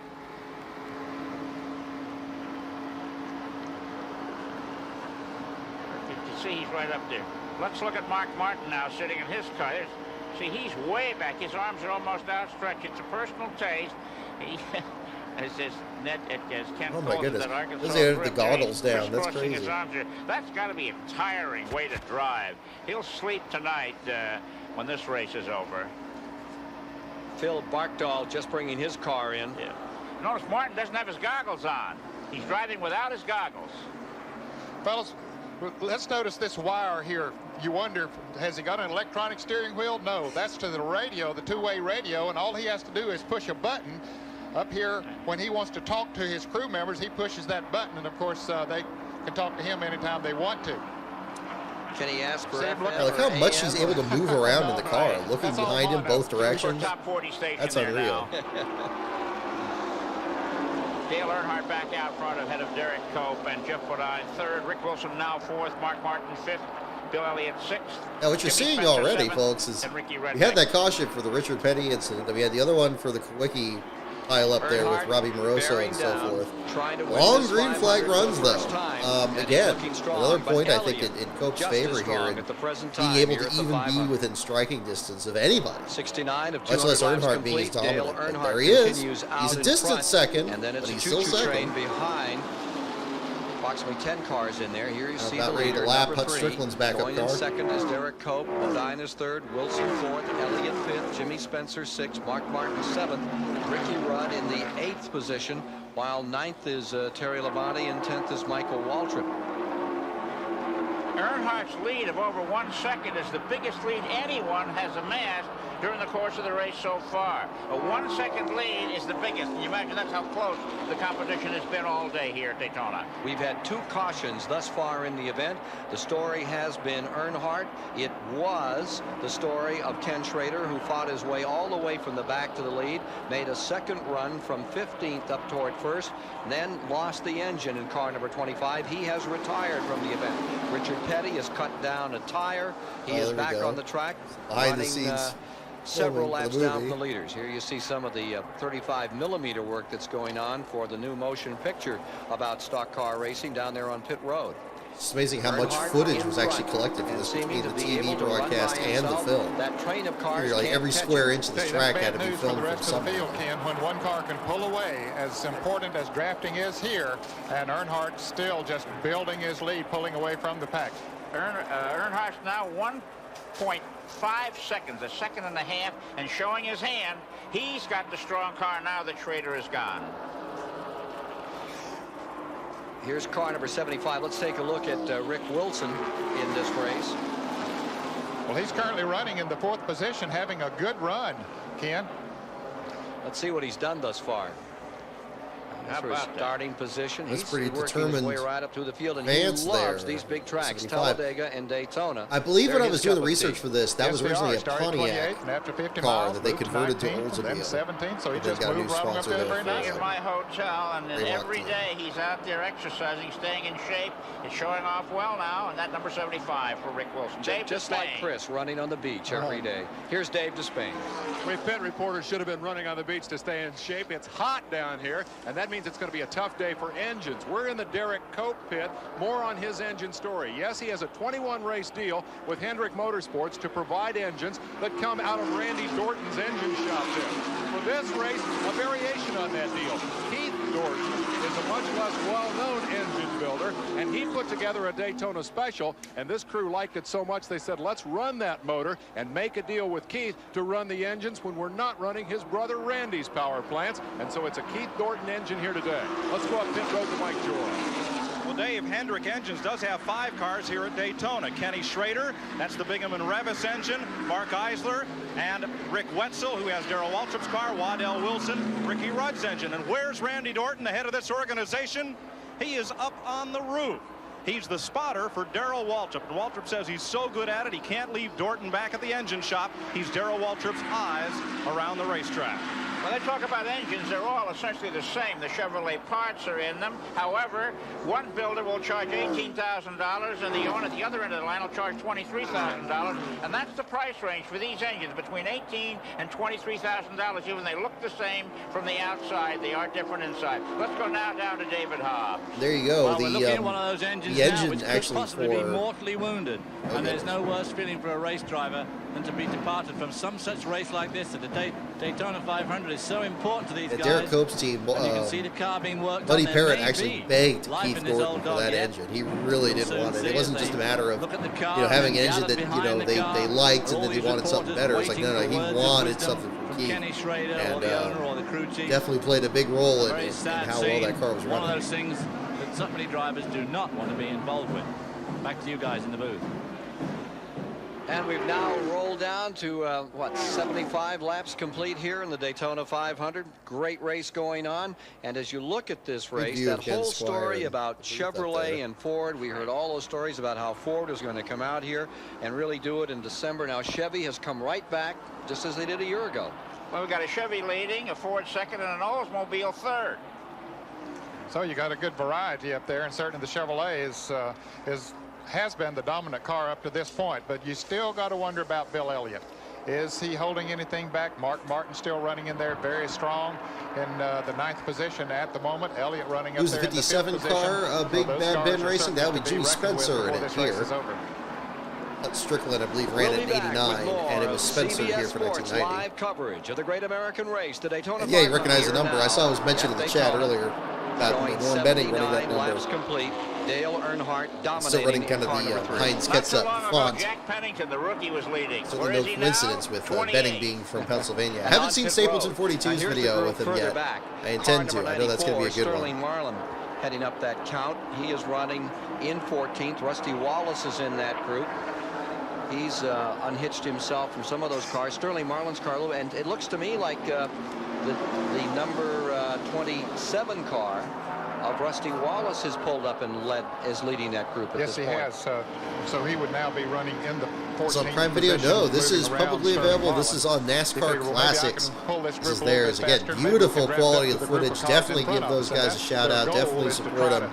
They do a fantastic job over there. They're continually updating more videos on there.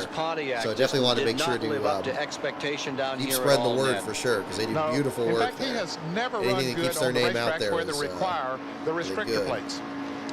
Harold Elliott with his motors thought they had it licked this year, but that's not the case. Let's go to David Hobbs. Hi, well, I'm with Ann Schrader down in the pits, a very disappointed wife of Kenny Schrader. How do you feel? Well, it's kind of a disappointing day. The guys just really had the car working well, and Kenny just did an unbelievable job of coming from the back to the front. And I just couldn't believe it when I saw that puff of smoke. Hey, thanks again, John. Between 1 and 2. Thank you for that. Thank you for checking it out. Yep, we got the book out today. Were you as surprised as we were that he got there so quickly? Print book and ebook no, Kenny said they had gotten the car working so well, and it was feeling so comfortable. And I am a firm believer when he's in a really comfortable car, he just drives the heck out of it. And I could just see he was sort of, taking it cautiously, but was able to go very fast through the pack. And we were just thrilled to see him up there at 3rd and 2nd. Well, a disappointing day, but not all bad. She's off to the condo at Ormond Beach for the rest of the afternoon to watch it on CBS. And on CBS is Dave Despain. Where's Bill Elliott's been? Bill's been in the thick of this battle all day, but right now he seems to be stalled in his move to the front. He's due in about 15 laps. Let's see if we can find out what the problem is from the new crew chief on this team, Mike Beam. What's Bill's trouble? He says he's got oil all over the windshield. He can't see, really. Just going to ride out here. We're going to stop in about 15 laps, and maybe we can get it clean for him. Is it a bad enough problem that you would bring him in early?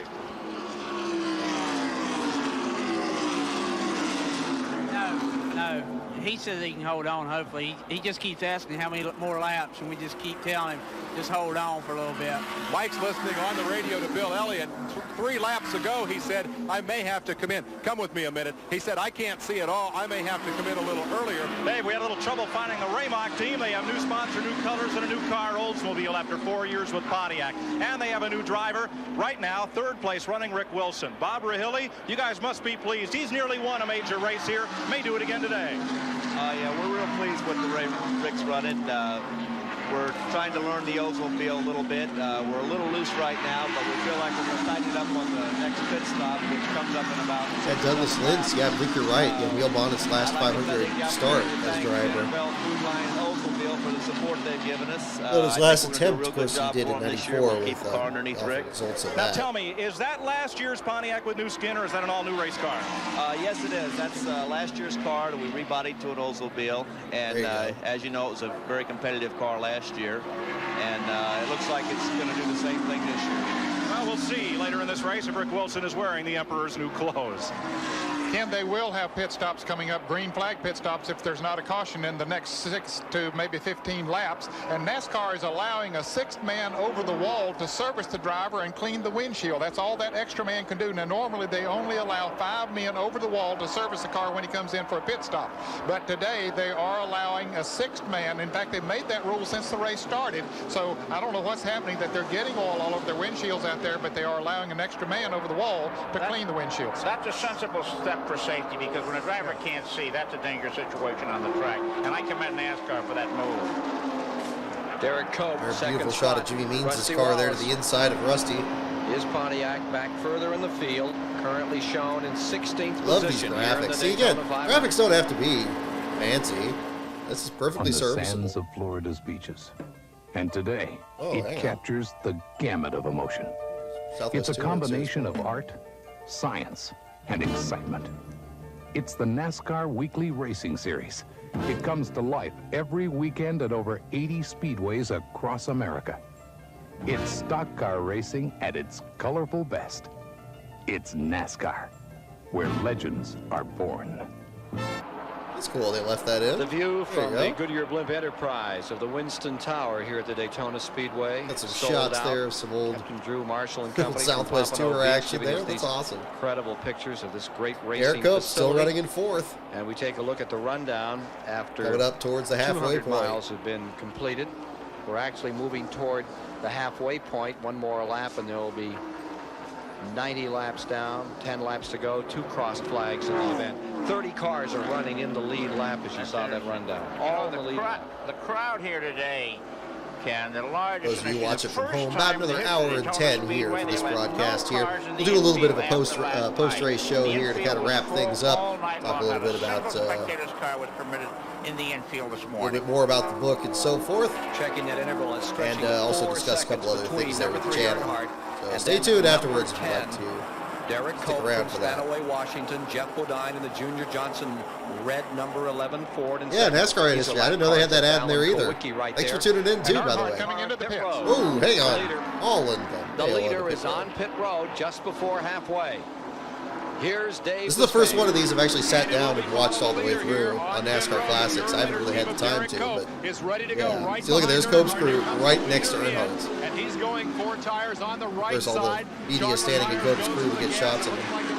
Right sides only, and right behind him, Derek Cope should be coming down pit road as he is expecting to make his stop on the same lap. The crew standing by. Earnhardt in and out, and still Cope has not come on pit road as expected. He has taken over the lead, Dave. As a matter of fact, Bill Elliott came in, but second lap Elliott just got into the pits. Now Derek Cope coming into the pits. Elliott just got in as Earnhardt was going out, but Derek Cope dips down now to come into the pits. The Chevrolet number 10. How about that pit stop on Earnhardt? That seems slow. 15.95 seconds for 2 tires. That is slow. I tell you, it took more time to put in the gas than it did to change the tires. Here's Derek Cope making his pit stop. This is the Whitcomb racing team. They come from the state of New Hampshire. You'd think that is an unusual spot, but Let's go to Dave Despain. Buddy Barrett, playing the strategist here, elected to stay out one more lap. He told us he'd follow Earnhardt into the pits. He did not do that. He stayed out. He led the race for a lap and now goes to the right side tires. It was a slow stop for Earnhardt. The problem was with gas. The stop for Cope will be even slower at 17:21 for a much less experienced pit crew. They're back underway. Davey Allison moving up through now in the car number 28. Now that really looked like the kind of garage I'd like to go to. Death Killer, thank you for tuning in tonight. Glasses, but they certainly got him in. Appreciate your support as well. But listen, here is a minute and 14 seconds in the pits under a yellow flag a while ago. Now he's leading over Jeff Bodine and Terry Labonte.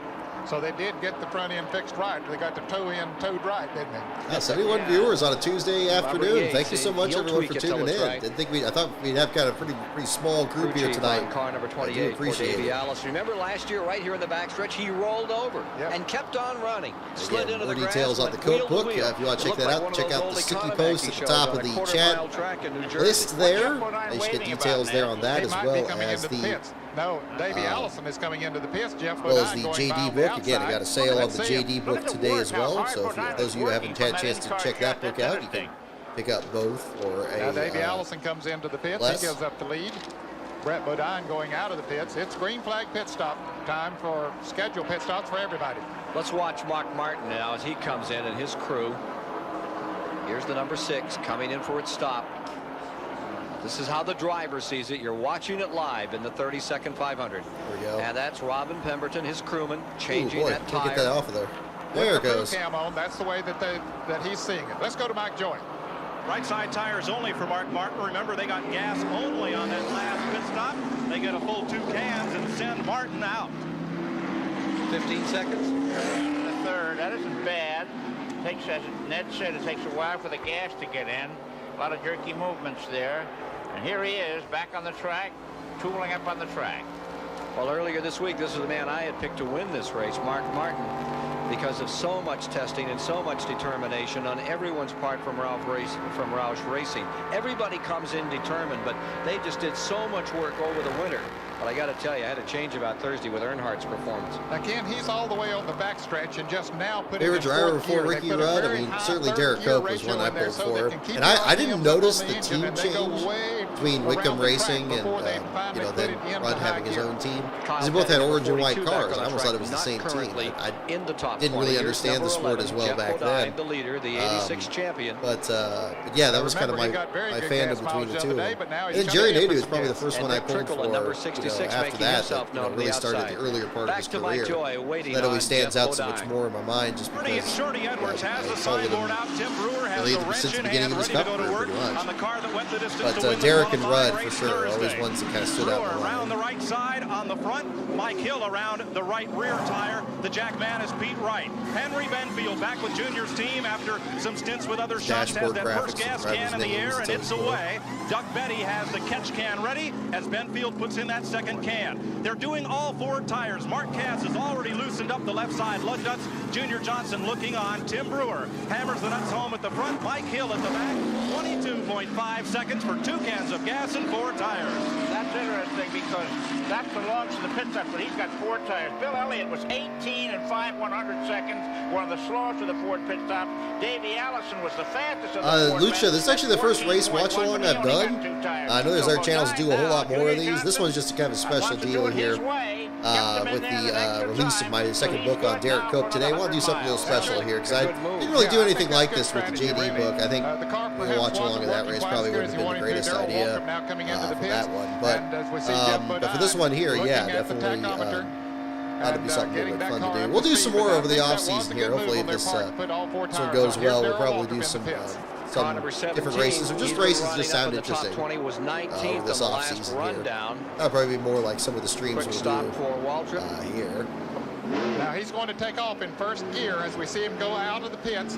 When he gets down about the end of pit road, he'll come down into second gear. Here he goes now, about to change into second gear. But they have to stay down on the inside of the racetrack as they go out. There's a line. You see that yellow line? Then it becomes white.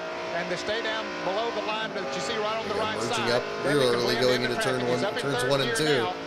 Merging like on the back straightaway. Turn 2 before he'll ever put it back in the fourth gear. There he finally did it. Got the RPMs up. The field much more spread out. Dave Despain.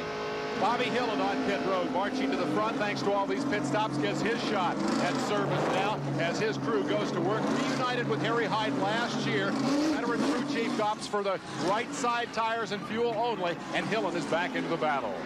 15 and 4/10 seconds on Bobby Hillin's stop. Here's Davey Davey Allison back in. Hey, this is the second pit stop for him. He was in a little while ago, so this is an unscheduled pit stop for Davey Allison. Now they're coming changing left side tires, so maybe had a vibration or maybe a tire going down. I'm warming up to it. That's a beautiful shot of that paint scheme. My goodness. 3 laps away from halfway, and that's worth big money this year, that halfway mark, Ned. Yes, it is. $10,000 to the driver who leads at the halfway point. That stop cost Davey Allison another 13 seconds. We figured out the other day slowing down and yeah, that Snickers car was nice. I loved it when Kyle Busch did the throwback. We went to Darlington a couple years. 2019, I guess, was the year. That was really nice. It looked good. Dick Trickle, 49-year-old rookie of the year 1 year ago in NASCAR. After 250 miles. All right, halfway home, folks. Had 10 different leaders, only 2 cautions for 12 laps, only 4 cars out, low attrition. Nor in speed at 154 miles an hour. We've had 2 cautions for 12 laps, and 4 cars are out of the race. Here are those that have retired from competition. I like that. We had a 4-car crunch early, and from that, Parsons and Alexander retired in lap 42. Ken Schrader had problems after making 2 valiant runs from the rear. Cool. And Phil Barkdahl has retired as well. Oh, that's One of the major moments in the early going, Richard Petty cutting a tire down, losing control, but not losing control.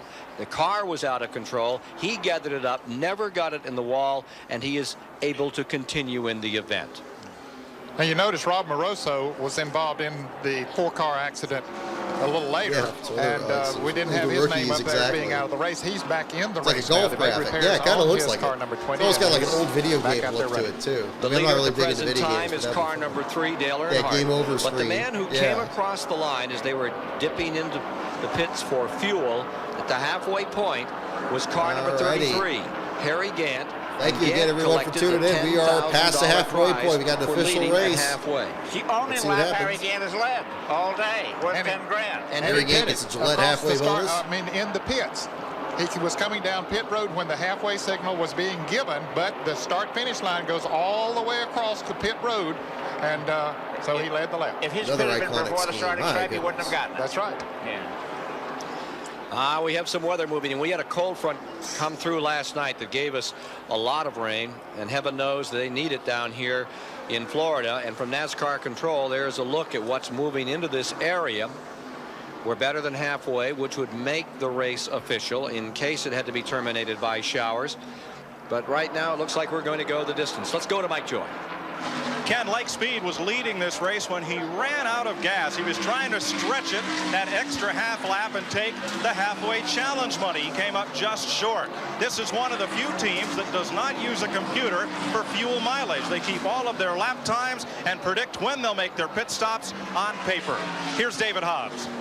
Well, I'm in the pits with one of the most incredible people probably in the whole race ground today, and that is Rick Hendrick, whose cars were on the front row today and last year. And your very first trip to Daytona itself was only in 1983. Where do you go to next? I don't know. I'm hoping we were going to go to Victory Lane today with one of our cars. It's a long race, and Schrader's out of it now, but you know, they're running good, and we always like to do well down here. We've had a lot of tremendous success. This is a place that we want to always do well. It's a Super Bowl of our sport. Well, first and second last year, Ken Schrader made an amazing run to the front. What did you think of that? Did you expect it? Well, you know, we told him to get to the front as quick as he could, but be careful. And I've never seen a car come through the pack, especially since we've been running the restrictor plate as well as that car did. Kenny did a heck of a job of driving, and just a credit to the setup and the car with the backup car that come to the front in 20-some laps. So, and he was just taking it easy when we had a failure, but that's racing. Well, unlike most owners down here, you've got 2 more shots in the locker. You've got Ricky Rudd and Darrell Waltrip. Can either of those 2 guys win this race yet? Darrell is getting comfortable. He's adjusting the car. He feels okay. Ricky's really happy with his car. He's been running in the top 10 all day, and they're just waiting to get him right there at the end. There's no sense in going out there racing right now as hard as you can go. So we got our hopes up, and we're going to run them hard there all day. Well, you've sort of started to take over NASCAR, front row twice in a row. Any other plans after NASCAR days? Not right now. We want to win the championship this year. We're working awful hard towards that goal. You know, all the teams are doing well, and we're just excited about what we've got to look forward to this year. We've had a great year last year. We're off to a good start. So we're just going to try to do the best we can with what we got. Okay, well, that's Rick Hendrick, a very powerful man in NASCAR circles, but a bit disappointed today. Ken? The second place battle is where the story is right now. There lies Derek Cope in the Whitcomb car. Number 10, Terry Labonte there, Jeff Bodine, Rick Wilson, all in the mix. Lapping number 42, Kyle Petty, Felix Savetta's car on the bottom of the racetrack. Here's Mark Martin's number 6 that was line 6. He tries to move beneath Rick Wilson. Rick tagging along with his old buddy AJ. It had to be the halfway mark before Rusty Wallace became a factor, and he's moved into the top 10, the defending national champion. Here he is taking a look on the track there with the champion Rusty Wallace into the main straightaway. Dick Trickle That's there Dick Trickle right in front of him in the number 66 Trop Arctic car. They're running 8th and 9th now. Trickle running in the 8th position, Rusty running in 9th. And Joe Ruttman, a lap car just on the bottom there as they approach turn number 1. Whoa, boy, that's a little close. Dale Earnhardt has pulled out to about a 10-second lead over Dave checked up right into him. Cope, who is running in 2nd place. This is remarkable, the performance of Earnhardt's car. 10 seconds is an unheard of lead here these days. Now, looks like exactly. Rick Hendrick before season. Jeff Gordon.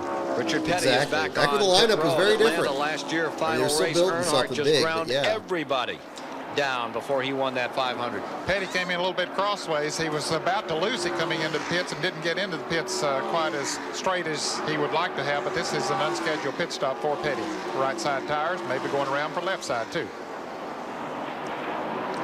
Again, the King had trouble here. Cut a tire down in turn 1. He did a masterful job for those of you keeping watching it out of the home. wall and able to continue. You know, one of the things that just puzzles me, always will puzzle me, is why it is when one of these cars has a soft tire, the driver nor the crew can tell which one it is, and they have to change all 4. Why is that, Ned? Well, it's very difficult at these speeds because on the high banks of a track like this, there's so much pressure on each tire, it's difficult to tell. You can tell that one is down. A little bit of dominance here out of car number 3. Which tire it is. Dale Earnhardt continues to blitz him here in the Daytona 500, looking for his first win in the Great American Race.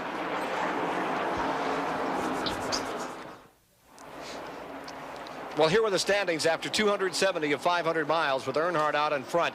Derek Cope in the Whitcomb Racing stable car just having a wonderful day. Jeff Bodine lying 3rd. Labonte is 4th with his new team. And the Jackson brothers have got to be happy about his run. In the second 5, Rusty Wallace found himself 9th after 270 miles. Of Leo with Mike Jackson, Waltrip rounding out that top 10. He of the Jackson brothers fame there. It's the first time we've seen Michael in the top 10, but he's had a good steady run so far here today. Richard running Jackson 11th just taken over is the Bobby Hillin car. Bill Elliott is 12th. Morgan Shepherd 13th. And Neil Bonney 14th. Jimmy Spencer 15th. And there you see the number 66 car followed by 27 and 38, 9 and 10 right there. Dick Trickle for Cale Yarborough Racing Colors stays up in the top 10 at the present time. Tough race driver. He looked really good in the 125 milers, Chris. Oh, that he did. You know, he won Rookie of the Year honors even at his age, and he gets an extra $1,000 every race he runs this year. It's a 29 race schedule, so that's $29,000 for Dick Trickle. He's won over 1,000 races in his career, and most of those races never paid $1,000 or more to win. One of the interesting things that Trickle said the other day was, says, you know, in the old days, I ran the rookie meetings. I ran the rookie meetings for Alan Kulwicki and Rusty Wallace and all those, because when I came to Winston Cup a year ago, they ran my rookie meetings. Let's go to Mike Joy. They had a Gant school car. Ken, there's good reason why these cars are up front. Fast pit stops under the green flag, and they're getting faster. Modified racer George Brunhosel builds this jack. It's made out of all aluminum, and it weighs only 35 pounds with the handle, half what the previous garage jacks used. You're familiar with the way that they glue the lug nuts onto the wheels, so they're right there, ready to be hammered home. Well, here's what's next. Ray and Ron Garudi up in Connecticut manufacture a wheel with the lug nuts held on by spring tension. You can't lose one. That's an important safety factor. They're using it now on the short tracks, and they'll be testing it soon with Winston Cup cars. It'll make these pit stops even quicker. Let's go to Dave Despain. Wow. And Mike, we've slipped Have behind they ever pit used road that for just a spring moment version of the Cup inside Series? I've only seen them 190 use mile the per hour blue still. video game. We're in the broadcast sports technology trailer where they were controlling the in-car cameras, 10 in all today. A staff of 5 technicians have mounted and maintained the cameras. The signal goes from the camera to a helicopter high over the speedway, then back down to the broadcast center. The cameras themselves are controlled by the video master here. And I want to ask George Graffio, first of all, is this a lot of fun? Fun. You know, I have 2 children, and they have Sega Genesis and Nintendo, and by far, this is the best video game ever. Is that how you practice? You practice at home in your living room? Oh, every night. We're home, we're playing Nintendo, we're playing Mario Brothers, and now we're playing Facecam. And if you're ready, I'll show you how it works. Basically, you press this button here, and with a small button, you have Facecam. And here you have Mark Martin behind the wheel. And back again, you press another button, and here you have bumper. This is bumper cam, an output of Mark Martin's back of his car. With another small push of the finger, we have, again, front over his shoulder. And that's when your joystick comes into play, which is a lot like video games, isn't it? Oh, yeah. I mean, you could basically go 360 degrees. Here we go. 360, coming right back. Oh, that's so good. Here we are. About how much does all this equipment in the car weigh? How much are we talking about for the guys to haul around? I think basically it has to be less than 20 pounds. I mean, I think I could be wrong, could be more or less, but 20 pounds is basically it. Point is, the technology's come a long way over the years, hasn't it? Oh, without a doubt. If you remember the first time we done this in 1981, I think we just had 1 static camera, and now we can rotate 360 degrees. We have an output of 3 different cameras in 1 car. I think we've come a long way. If you like the pictures, here's the guys who make it possible. Let's go back topside and see Mark Martin pit. He's running in 6th position. You see behind him Richard Petty running several laps down. Dave Marcus in his 23rd Daytona 500. Really high. But Mark Martin's pit crew is out on pit road with the signboard ready to bring him in. We'll see if he does come in the next time around. Not that lap. You can see there is the man out with the pit board. Remember, he is fallen back to 10th now. Up to 9th has moved Michael Waltrip. To 8th is the Rusty Wallace car. You know, it's interesting. He's coming in on lap 118. 120 is 300 miles. Last year in the firecracker race, he had it won, except he ran out of fuel. Now, these cars, under certain circumstances, can get 100 miles out of a tank full. He's coming in a little short of 100 miles required. Be 1 lap short. Well, they can get actually more than that now. Yeah. There's 125s. We saw them go that 125-mile distance with several cars this year. Get a lot of attention so maybe in this Mark race. Martin can make it on 1 stop. I watched after this during the early phases and of the as research we watch Mark Martin, AJ Foyt has gone into the garage area. I haven't watched it really since then. Let's take 1 more lap with Mark Martin here. This incredible picture out of his automobile. Again, Cope here still are positions right there in the runner-up 1 through spot. 6. Earnhardt staying in front and continuing to develop that lead. More than 12 seconds now. Atlanta replay from 1989 when he just bulldozed the field. A.J. Foyt has gone back to the garage, we're sorry to report. You know, it's been 18 years since A.J. won one of these races. 18 years, and not today for A.J. Oldsmobile colors of A.J. Foyt out of it.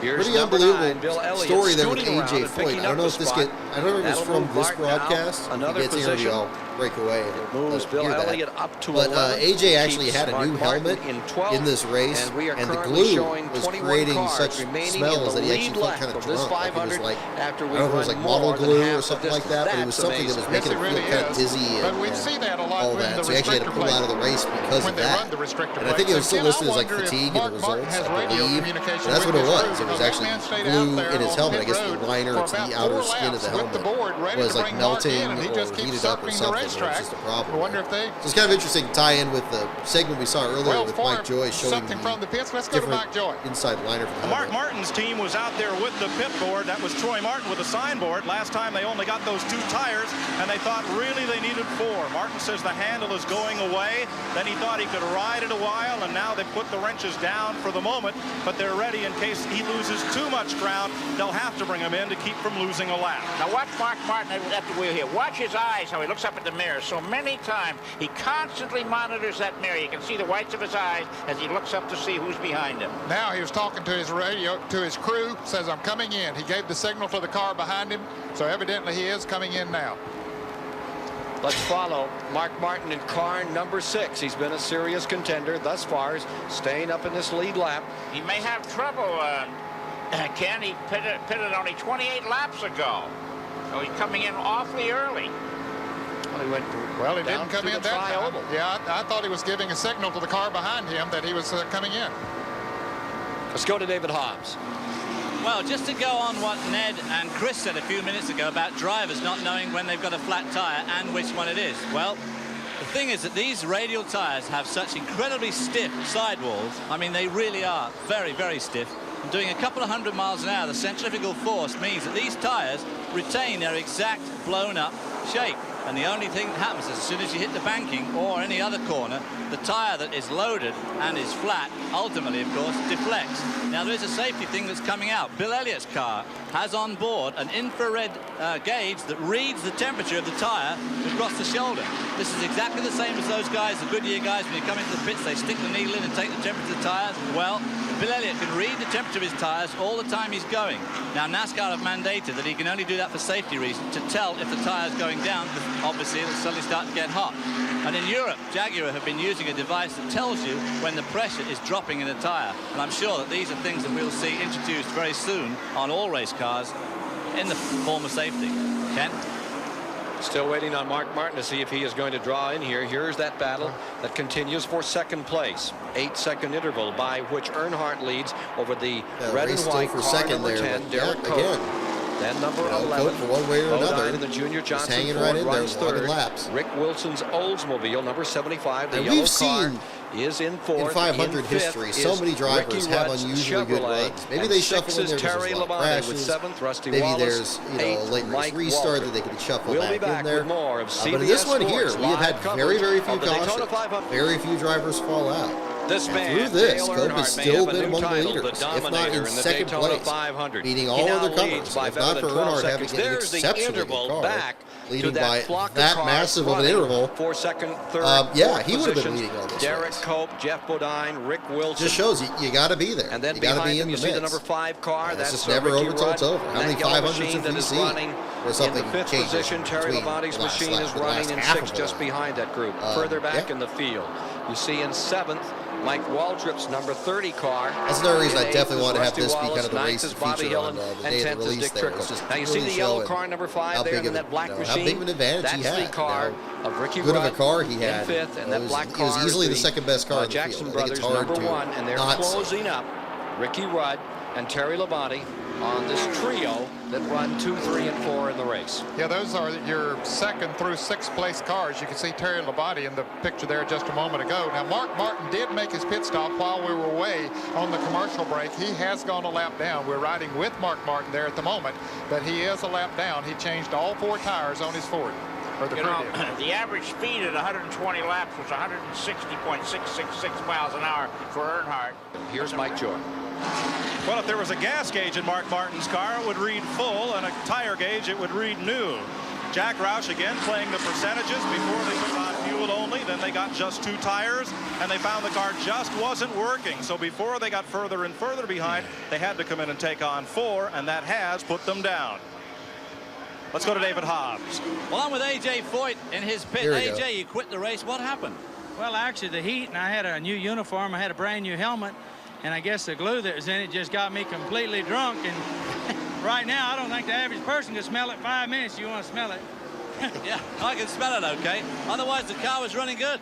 It was running pretty good. We had to draft all day, but I just got so dizzy there that I felt like I was going to injure myself or somebody else, so I just had to quit. And I just can't. I don't know how people can take dope and drive, because you're talking about a drunk. I was drunk the last 20 laps, and I figured park it before I hurt myself or somebody else.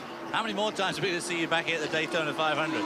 Well, I hope we come back at least a couple times, but, you know, we've had our luck. We've won about 3 of the big races here. We're happy, and we're running good today. Started off bad here when we got here, and we run good in 125 miler, and we was running good today till we had a problem on one of the pit stops. Just one of them things we had a, you know. Yeah. Well, That's tough luck, AJ. Thanks very much. And back to you, Ken. AJ out with fumes. Fumes. Poor AJ came there we unglued go. here today. I'll tell you, that's the first time that I've ever heard, and it was very nice to hear him be so honest about what the reason was, but I've never heard of that being given as a reason for a driver being out of a race. It's a strange one. Somebody at WC Fields would have said somebody left the cork out of his lunch. The infield, you know, you never know what interviews you're going to get, especially in the midst of a race. All kinds of crazy stuff can happen. Earnhardt's lead, incredible. He's led 100 of 126 laps.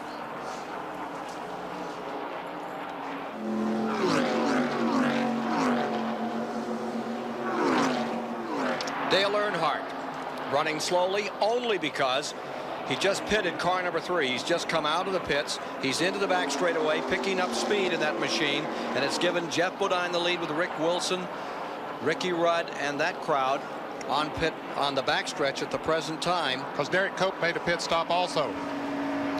Dave Despain is with the man making the call on Earnhardt's car, Richard Childress. And Childress still checking with his driver to make sure everything went smoothly.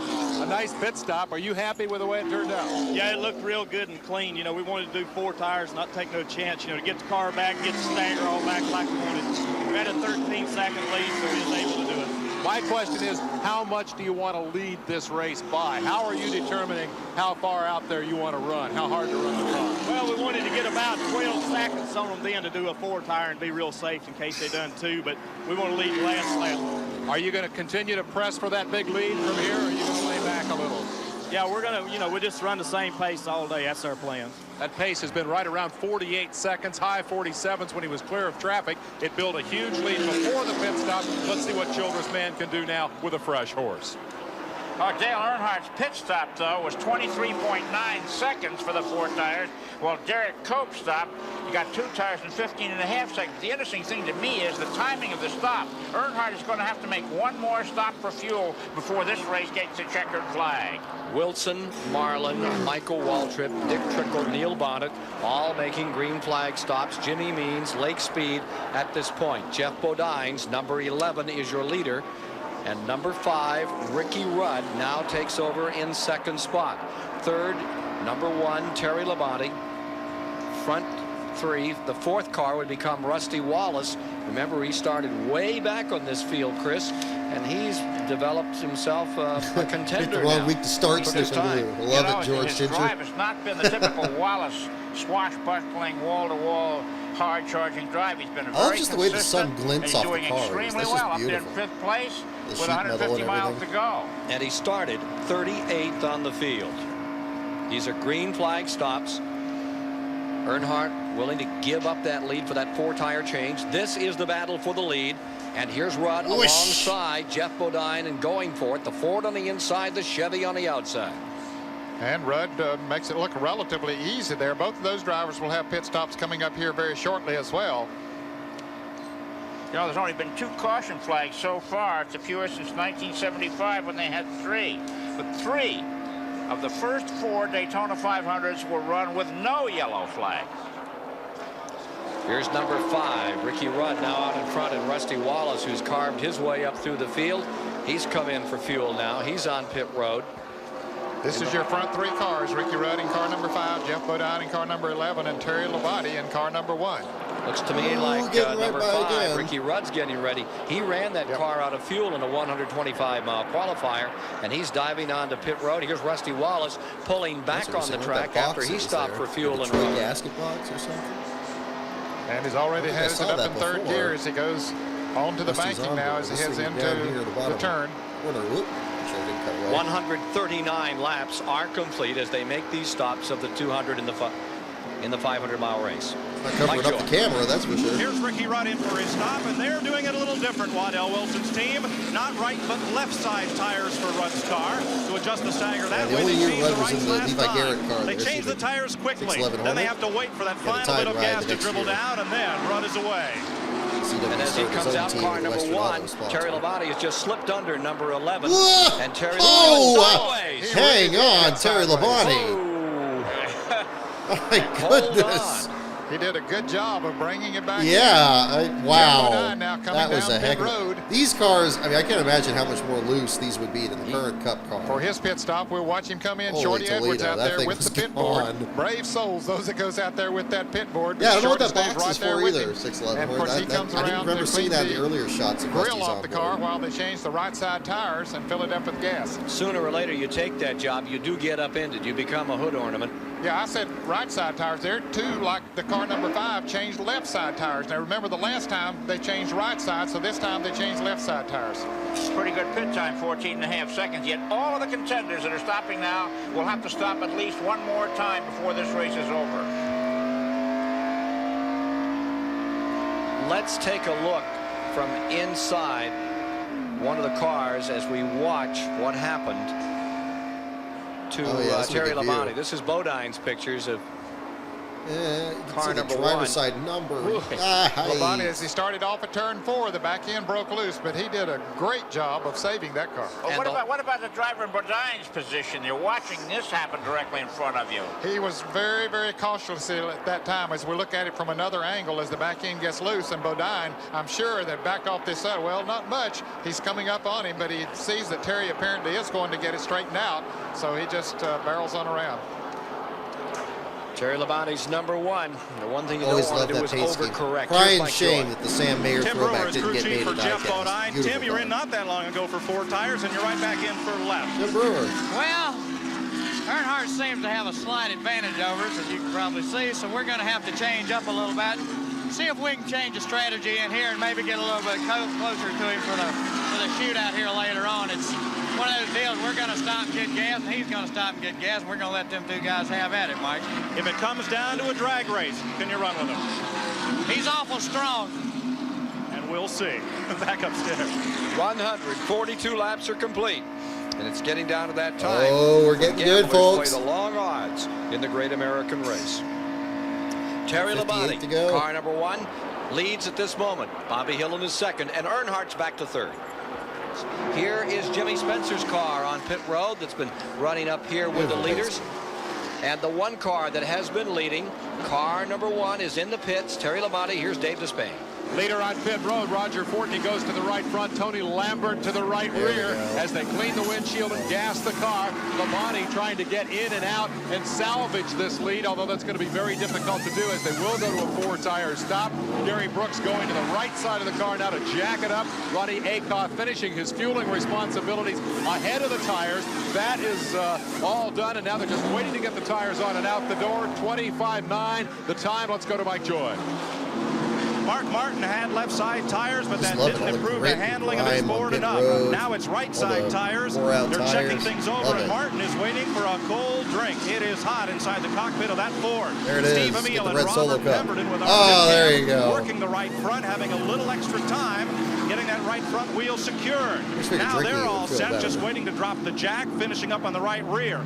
Lengthy pit stop. Is that about you? The splash of water on my face doesn't really cool me down unless I get it to like the top of my head. He goes away with 2 you got so much heat come off top of your head. You can see that frustration on his face as he goes out of the pits. Just splashing on your face when you're wearing a helmet. Much longer than he wanted to be in there. And Mike, it looked like that they might have made a chassis adjustment on the right front before they put the right front tire on there. They were doing something under there, and when you make an adjustment on the right front spring, it has more effect on the chassis than any other spring around the car. Now, whether that's what they were doing, I don't know, but they did something under that right front, a little bit extra besides changing the tire. It was almost 42 seconds in the pits. I was on the impression they weren't allowed to make those front-end adjustments. Oh, yeah. They can make the adjustments. They can't change springs. At one time, they could actually change springs, but they can't do that. But if they got the tire off, Rick Wilson that adjustment. No, sorry, not Rick Wilson. That was later. Bobby Hillin in the number 8 car. And Harry Hyde is crew chief. Well, here's the man now out in front. Bobby Hillin in car number 8. Harry Hyde prepared car for the Stavola brothers. But he has yet to make a pit stop. Bobby Hillin. Love the paint scheme. Harry Hyde says there's 3 places to run in the race, with the good, or with the bad, or with the ugly out here. And from their starting point today, they really came out of meanness, and they moved their way back up through the field. He says he doesn't like cars to start too far back in these races. He's had a good run. This team has a second car just for testing its truck and a crew. It's as though they were going racing, or they go to test tracks just to make sure the car is right for the track, and it looks now like it's paying off. Oh, that's a good idea. I didn't know that. Take a look at the Stoll brothers had 2 teams after 350 miles beforehand.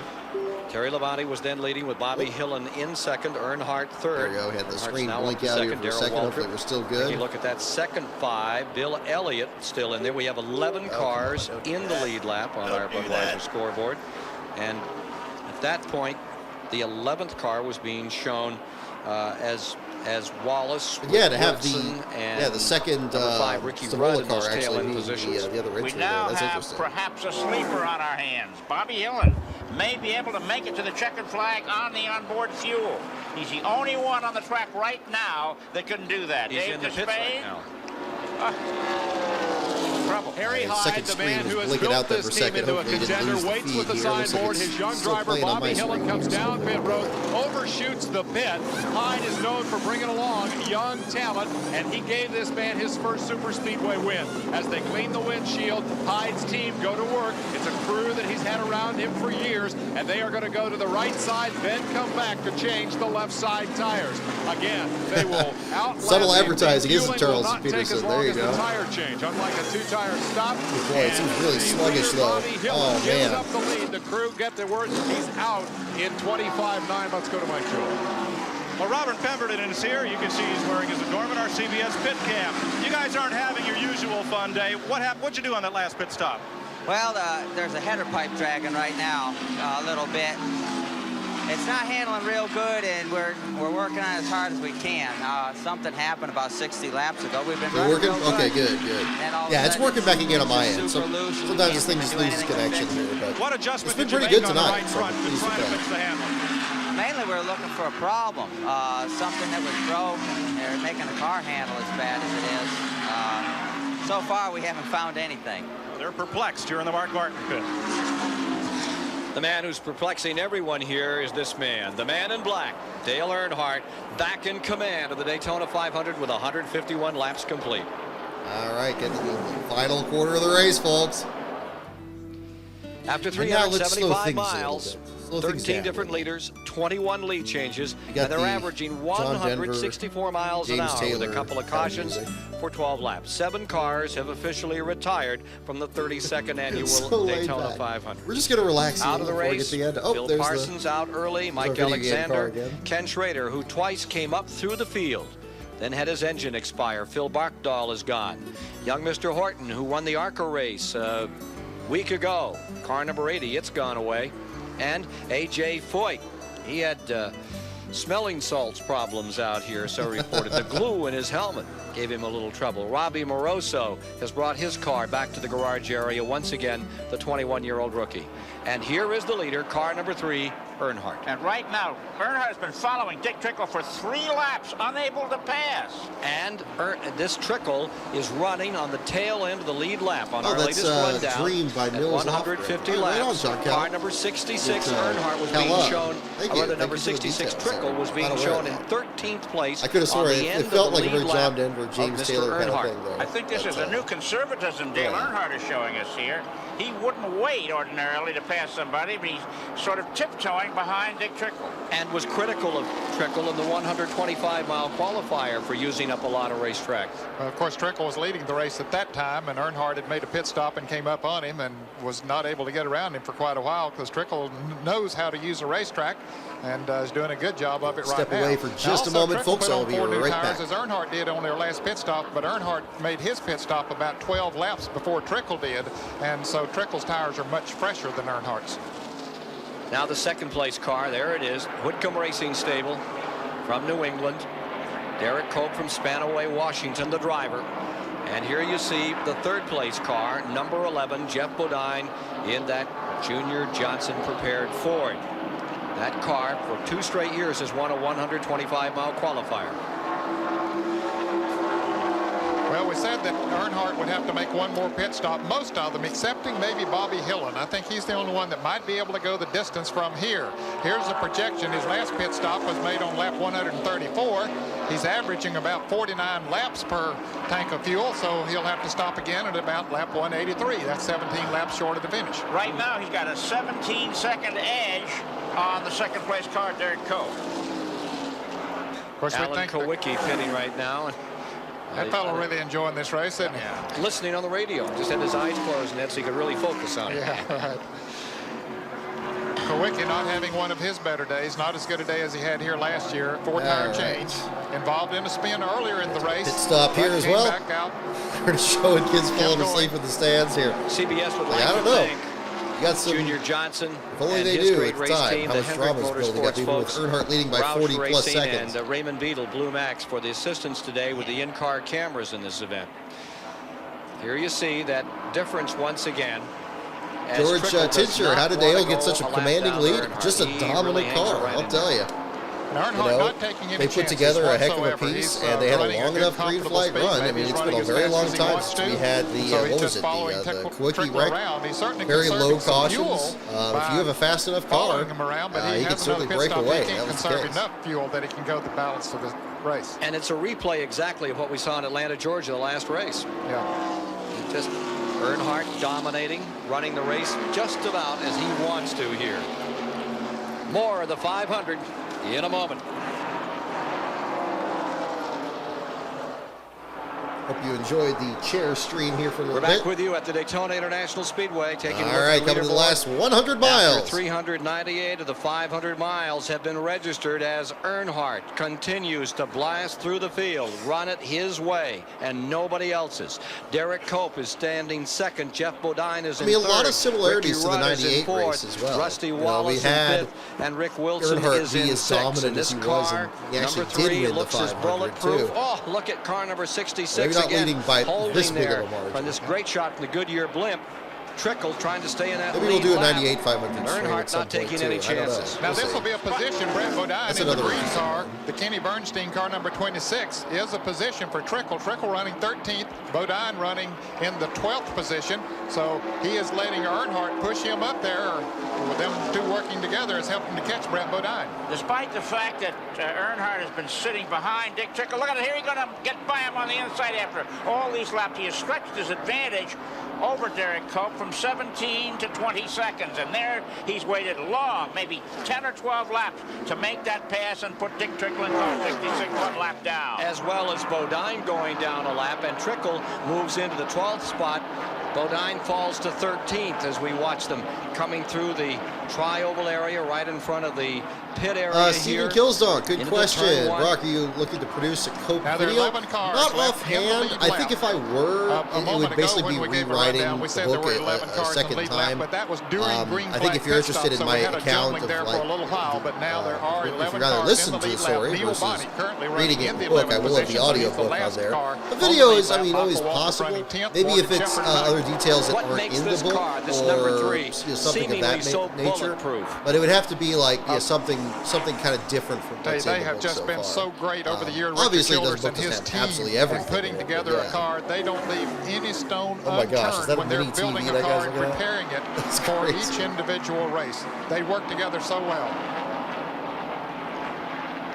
If you wonder what all these drivers, they're great families here. I wonder what they do with the kids and all that. But yeah, Steve, I'm Race. open to the footage David if you're Hobbs can give us some interested. insight. I'm not sure what I would Well, more and work more of with these it there, but it's NASCAR certainly a drivers relax possibility. in these luxurious motorhomes before and I during the race. kind of have some other scripts in the Relaxing meantime here I'm is kind of one working on, Jessica but I'm always open to Waltrip. new ideas. Jessica, have you been watching your father but on the TV? I'm definitely, my email is still No, available. not really. What's your car? What's Daddy's car number? What does he drive? TIDE. TIDE Tide. Well, she's got that bit right. This kid's learning real fast. That's how they can afford these motorhomes in the first place. Ken. There is the 17 of Darrell Waltrip. Not his best day in this 500 at all. He is being shown a lap down in 17th position, the defending 500-mile champion here behind Dave Death Martin. Killer. I don't think we're going to do more terrible He just hasn't broadcasts. had a good day. That car, he uh, dropped back in the I'd like to very spend more early time part on of some the of race. the They other made some stuff adjustments here, on but it, we'll but see. it just never really got it up to going. And you would wonder, you know, a year ago he was up there, a major force. He came home to win the Daytona 500. And you said, well, why can't he do it again? Well, things change. You know, the racetrack's a little bit different this year, and competition is a little bit different here and there, and they're running a 15/16 carburetor restrictor plate. Last year they had a 1-inch carburetor restrictor plate, although I don't think that it's a lack of horsepower that Waltrip is experiencing. I think they just missed the chassis setup. And two, the tires that they're running here today are a little harder rubber compound than what they ran here a year ago. So, you know, there's a number of factors that come into play every time they go from one racetrack to another, or from one year to the next. Not a great run for DW in this one, but still. Car number 17 holding down that position. He actually bounced back lap. in 91 and had a pretty good car in that race. 500-mile race, 400-lap race, 10-lap race. He wants to be right up on top. Here you see some of the safety crew here at the Daytona Speedway who do such an extraordinary job. We'll tell you a little bit more about them in a moment. We'll be back with more of CBS Sports live coverage of the Daytona 500. Yeah, there's another one too. Leaderboard. 420 of 500 miles complete. The man in black hanging in there. is being a Darth Vader here today in this Daytona 500. Dale Earnhardt commanding. Cope staying second. Great performance by him. Jeff Bodine, the 86 winner, is third. For the Ricky stream, Rudd right Steph there in Killer. fourth. Yeah, I don't know. It could be. And looking further back, defending Winston Cup champion Rusty Wallace stays in the lead. Allen lap doing in a sixth. play-by-play Michael of this Waltrip race is having a very good day, and Morgan Shepherd's been overlooked in his ride to that Bud Moore team, doing a terrific job. There have been 19 different 500 winners in the 31 previous races. Those of you sticking around to the end of the show here, and we'll do a little bit of a post-race show here. We'll talk a little bit more about the videos and the book and so forth. So stick around for after this if you feel like we'll be on here for a little longer. Coming down to about the last half hour of the broadcast here for those of you still watching. Up to 87 viewers. Wow. There we got a lot of people curious to see if Earnhardt can finish this 500 off with a 28-second lead. Let's take a look at how this field is assembled as we get down toward the finish. Earnhardt lapping Larry Pearson coming out of turn 4 is most definitely in command of this race. On the backstretch, here you find the second place car. That is number 10, Derek Cope, in second position with his Chevrolet. Running all alone. The third position is car number 11. That's Jeff Bodine in the Junior Johnson Ford. There's Darrell Waltrip with him. Of course, Darrell Waltrip is 2 laps down. Dave Marcus in car number 71. They're putting a lap on Sterling Marlin, not in car number 94. There you see the next car back, fourth position, yellow and white car, Ricky Rudd. He is maintaining fourth position on the field. And following him is car number 9. Twitter would burn to the ground if they had a 28-second lead of 500. Yeah, exactly, Ben. Yeah, people are like, oh my gosh, it's the most boring race ever. There's actually a moment, if you listen to the satellite feed of this, where Ken Squire's talking with your people in the booth, they're saying like, yeah, kind of a boring race, huh? I mean, even back then, I mean, yeah, this was a dominant run. We want to wish Mildred a speedy recovery. She's been in the hospital since last November, and our prayers and best wishes go out to her and hope that she will continue to improve. And Ken, she has shown improvement in recent weeks. You and I both talked to George Elliott this morning, and it was good to hear that Measures Elliott is steadily improving. And George said he thought that Earnhardt was going to be tough. Let's go to Mike Joy. Well, one spot behind Bill Elliott is Rusty Wallace, wearing new colors this year. We've not been in the pits of the Winston Cup champ today, but he's in 6th place, and that's one better than he's ever finished in the 500. In fact, his average finish here is 21st. Harold Elliott, for a team that came down here without a lot of horsepower, you folks are hanging on pretty well. Well, you know, we had some problems, Mike, with the car and the engine. It was off a little bit on both ends. It just took us a while to get it sorted out. You know, it's a new car, and we had a lot more work to do than we realized. We came down the track and changed after the 24-hour race, and our car had loosened up, and, well, we got it fixed, and we're hanging on. But I tell you, if anybody's going to beat Earnhardt today, they've got to shoot his tires out. That may well be. Let's go to Dave Despain. We're down here with the guys who are looking out for snipers with a 27-second lead. That's about all that can stop them. The team of Dale Earnhardt, do they look confident? Do they look secure? Well, they do indeed. The only possible glitch is that last pit stop. They tell us it will come about lap 180, give or take a lap or two. And right alongside the youngster Derek Cope's crew gets ready to try to challenge this juggernaut. Juggernaut it is, this car number 3. As we get down to the last 25 laps, 25 to go. All right, folks. Here in this 32nd annual Daytona 500 for $2 million. Coming down to it. We saw this lead first being held by this man. Then Schrader came back to take it twice. Ooh, his bird. car went up in smoke, and it has been an Earnhardt story ever since. Got a half-lap lead. Some 21 laps remaining, and within 2, they expect Earnhardt to throw the game to the other side of the table to his pit crew. Or a good shot of Jimmy Means' car there. Beautiful paint scheme. We're on lap Love that Alka-Seltzer 179 now. Here he is, ready to Roback lap brand car has number a 27, Rusty Wallace, like the a 6th place man, but no, he's replica pitting. There's the Roback 6th hat there place with man, that paint Rusty scheme on Wallace, it. and here's Highly your recommend leader it. in the key, critical pit stop of the race. Okay, folks, money stop time. The man under the gun now is Chocolate Myers, the gas man for this outstanding team, and they say it'll be gas only. They go with the jack to the right side in case, but it appears they will not need the tires. He smoked them coming in, but they're confident the gas is in, and he is gone in 8.2 seconds. He should be able to get back out without losing the lead. A lot of smoke as he came out. Well, because he came in on the left front and on the rear tires as he went out. I'm surprised. Yeah, of course, he locked the left front up when he came into the pits. Now, they needed to get that full can of fuel in there for him to be able to go the rest of the way. That is assuming that he was very close to out of gas. Let's go to the pits and Mike Joy. Yeah, Ned, as Earnhardt came by here, that did not look like smoke coming from the tire on his car. We'll check it further now that he's back up to speed. Ricky Rudd is getting right side tires from Jeff Chandler and Joey Knuckles. Danny Mansford brought him around, and he is away. That's a fast stop for Ricky Rudd. Here's Dave Despain. Let's find out about the gas situation. Danny Chocolate Myers fuels the car. Danny, did you get her all in there? Yeah, we're full. We're okay. You're okay all the way to the finish. How much are you going to win this thing by? 20 seconds. Is there any other problem with that car? Nah, if it goes like it's been going all day, we shouldn't have any problems. He lit up the tires coming in, but they think it will not be a problem. The car is filled with gas, or at least got the entire can they needed, and should be able to go the distance. Well, Dave, he just retook the lead after making a pit stop. Derek Cope had taken the lead as Earnhardt got back up to speed. At this point led about, what, 3 laps? Maybe 4 at this point? The lead once again. Like, yeah. I mean, every once in a while he's found his way up there. Here's his wife, Teresa, now we got Teresa Cam. And anticipating a big victory, his first ever Daytona 500 victory here. Boy, that car is awesome today. Look at it pull away. And Cope still has a pit stop to make. Unbelievable, this Earnhardt performance. And here comes Derek. Cope coming in. This will move Bodine up into second and Bill Elliott into third. The way Earnhardt is running, he could very easily lap the entire field. Dave Despain has something to say. Dave? Derek Cope is on to pit road. He has started only 2 previous 500. Absolutely epileptic. Bumblebee, thank you for tuning in as well. Go to the left side tires up first. for Ken Squire, leaving hospice and back with his family. Changes the rear, and this is their last shot to today, give Cope, this Dave amazing Moody's youngster tweet who didn't earlier run today. last year's race, some attempt at Dale Earnhardt, the leader. We show at 13.77. Not a bad stop for 2 tires and fuel.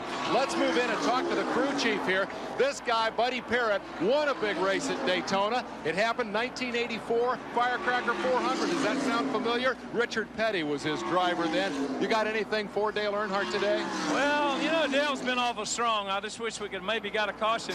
They put on 4 tires earlier, and Dale's been real strong ever since he's been here. My hat's off to Keith Thornton.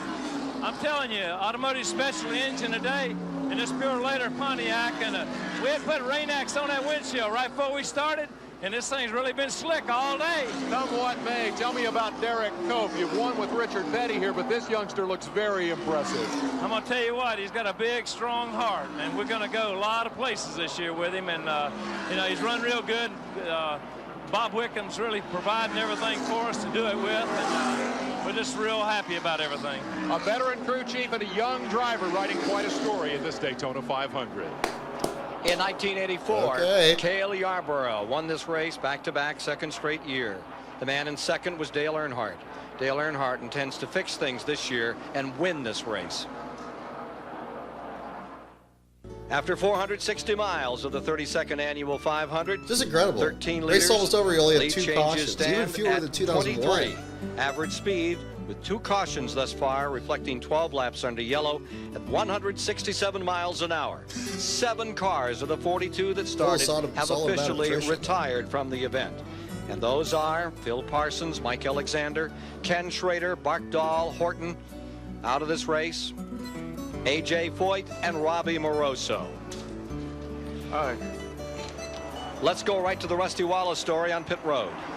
Again, he's pulling away after taking on gas only. Jeff Bodine did the same thing while we were in commercial. Junior Johnson's crew kicked up the rear spoiler on Bodine's crew to give it more angle, to give him more downforce, and to help him try Big and G, run down yeah. You know, again, questions on like doing a Coke video. I mean, I've kind of done. I mean, I've already done the audio book with the book here. Like, I mean, again, if there's a new way that I could express it, and again, you know, I know the offer was there earlier for some different footage. I'm certainly cool with doing something like that.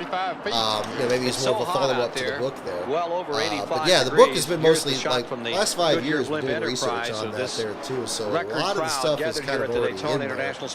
But yeah, I mean, if people are interested in that, we could do something like that, and maybe you know, there's so many races that he ran in his career. I'm sure there's not everything in there. I feel like it covers the big points very well. But you know, yeah, I mean, there's so much he had in just his West career, the Cup Series, even in running some truck series, Xfinity races. Yeah, you know, that could be something else further down the line. So yeah, I wouldn't say never say never. But I mean, is it a high priority right now? Not really. I kind of want to develop more other. I have some other videos I kind of had on the back burner here in the meantime.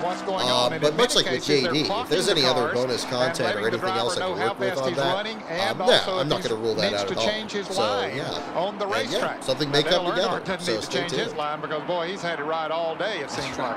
I think they're saying fold the tent and pack the tools.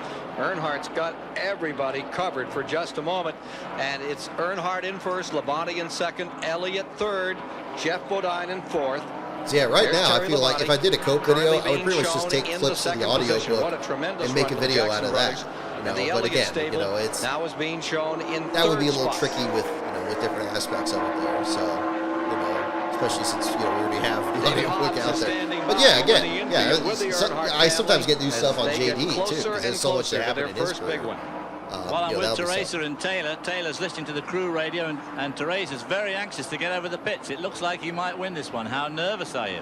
Well, I'm not nervous. I'm just anxious. We don't have far to go, but we've got to get there. It's not over till it's over. Well, Dale's won just about everything else in NASCAR racing. How badly does he really want to win this race? Well, I think immensely, like anybody, like me. So we just have to wait and see. So right now, you're as anxious as he is to win this race. I think so. I think so. Thank you. Well, we're going to let you go there now and get ready in that pits. And back to you, Ken, up in the tower. Well, kudos to David Hobbs. I'm not sure I could talk to drivers' family, especially when they're leading in like the biggest race ever, like in the final laps. I mean, my goodness, as you can see, yeah, just absolutely on edge, as well anybody would be. 10 laps to go. My goodness. And so she knows what racing's all about. She knows about beautiful family, frustrations and heartaches and all of that. She knows what winning is all about because she comes from a winning racing family. 10 laps remaining. About 9 3/4 for this man. Dale Earnhardt in car number 3. Terry Labonte second, Bill Elliott third, getting to the finish. Uh-oh! 193 what do we have here? We are under caution for the third time today. The reason was from the car that you just saw, car number 11, in trouble up in turn number 2. Here's Mike Joy quickly. Ken, they'll change the right side tires at least. No, they're going all the way around. They may have flat spotted the tires after he spun, but he'll get back out for the run to the finish. Here's Dave Despain. And Dale Earnhardt likewise will go with a 4-tire stop. They've already loosened the left sides as the crew come around to make that left side change. They now have the field on their heels, and they want everything that they can throw at them for what will be a 2 or 3 lap shootout at the end. After dominating all day, these guys have their back to the wall. Let's go back to Mike Joy.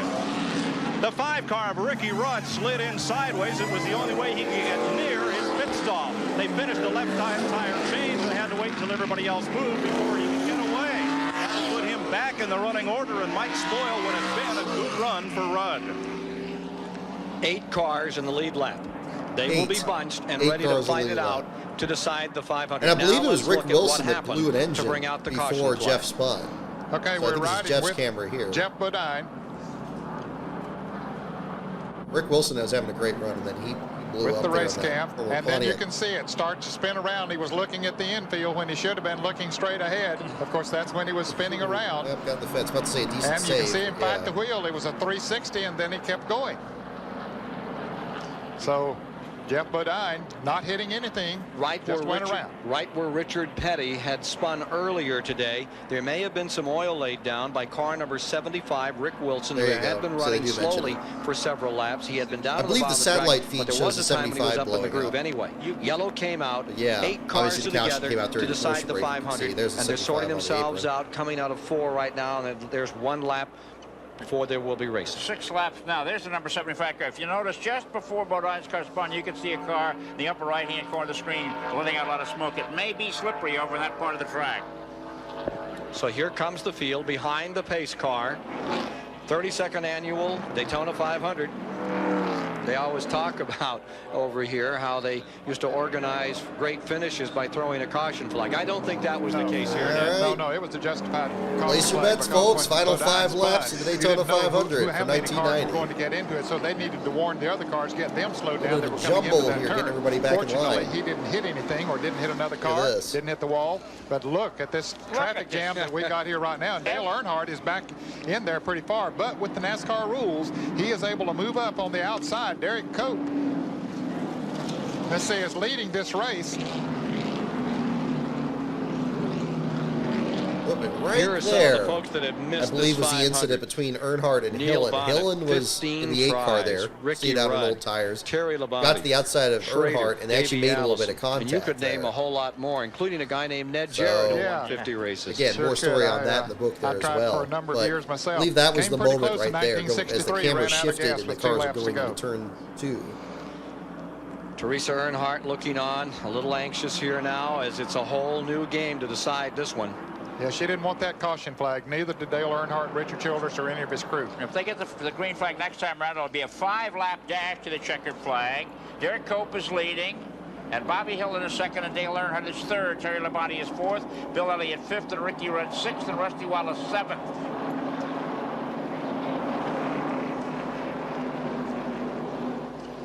Jennifer Finney there, Derek Yeah. Cope's girlfriend, looking a little anxious as he leads the field down. Cope in the Whitcomb Racing Stable car up in front as they get ready to sort out the 32nd 500. There's Bobby Hillen's number 8 right there in second spot. Dave Despain.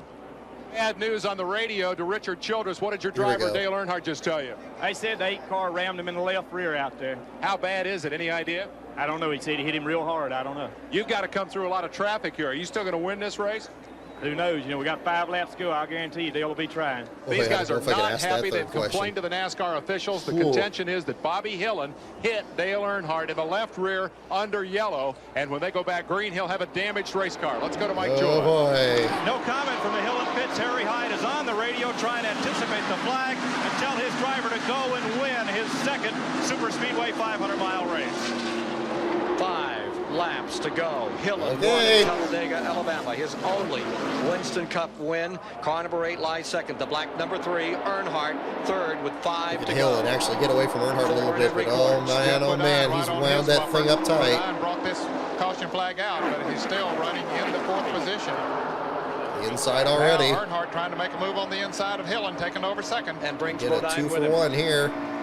Derek Cope on the outside, down on the inside. A little crack in the windshield perhaps on the right side. Great shot. Car here. number 3, Wow. Earnhardt goes into first. Yeah, he didn't waste any time. Evidently, that bump didn't hurt him. We didn't see anything there as we watched Teresa Earnhardt watch Dale Earnhardt come around. And Earnhardt still shows the dominance that he's shown here all day long. That traffic Look at behind him Earnhardt just is take moving in off. Mercury. My Anything could goodness. happen there. They're so close, so fast. A snarl of cars just behind the leader. Down to 4, Earnhardt has separated himself as quickly as Hillen is possible from the remainder of the almost field. sideways off Bodine, too, number 11 behind on the Bodine inside. and Elliott. On the outside, it is Bill Now he's Elliott. losing a ton of Elliott ground. is up to 8 car. 4th. Really dropping back. They're showing Bodine as a lap down. Yikes! Got around him right there. That's why Bodine he a just lap passed. down. Okay, I didn't realize he lost a lap during that spin. pulling back up on Earnhardt. There he is. There's Helen to the inside Comes of Derek Cope in that red Chevrolet. Look at that, Cope, even 10. now. Still And the car number 1 of right Terry behind him. Labonte right in there running in the 3rd position. Derek Cope has never finished better than 6th place in any of his racing starts. This will be his first top 5 finish. And look at him putting the pressure on Earnhardt. Huh, it looks like that run that Ruttman made a few years ago in Lake Speed. Ooh, somebody got in the fence there on the backstretch. Dave Despain. Right off of 2. Remarkable about the Cope performance is the fact that he's doing it on used tires. His crew chief, Buddy Parrott, elected to keep him out on that caution period to take the lead in the race. Earnhardt came in and got 4 tires, and nonetheless, Cope's been able to come up and race with him. And here comes Terry Labonte. If the slingshot was ever called for, it would be this race today. But the carburetor plates have pretty much erased that possibility.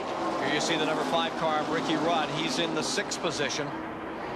Front 4, Elliott is hanging on to the tail of that draft. Ooh, boy, he's right on him. He's a winner, 85 and 87 right there. Jeff Bodine being recorded as a lap down, Look how much giving us Cope these is sliding up the incredible track there, but pictures still as they get ready to managed to sort hold this off one Labonte. out. Number 3, Earnhardt in front, and Derek Cope driving the race of his career, stays in 2nd place. The Spanaway Washington campaigner moves in again on number 3, Earnhardt. Look how close. That Purelator sponsored car, Purelator, is being sold now by its parent company because it doesn't fit in the scheme of things. And here it is running 2nd in the Daytona 500, maybe winning it. The white flag coming down to Dale Earnhardt. 1 lap to go. Does anybody have anything left? To Cope with the man in black. Here's what's going to happen. Maybe. I thought Terry Labonte was going to try to move down and take over 2nd place, and if he does, that'll just open it up for Earnhardt to move away. We'll see. Naturally, every one of them wants to gain a position, whether it's from 4th to 3rd or whatever, but if they do get side by side, it'll help Earnhardt. This is the half a lap to go. 4-car shootout to decide it all. Dale Earnhardt. Here comes Cope down on the inside. Earnhardt has problems. Slopping back. Something is amiss. Here comes the field driving for the finish. And on the outside, it is car number 10, Derek Cope. Something amiss on the Earnhardt car. Coming to the line. It's Labonte pulling up, and an amazing finish. The Whitcomb Racing Team has won it. Unbelievable.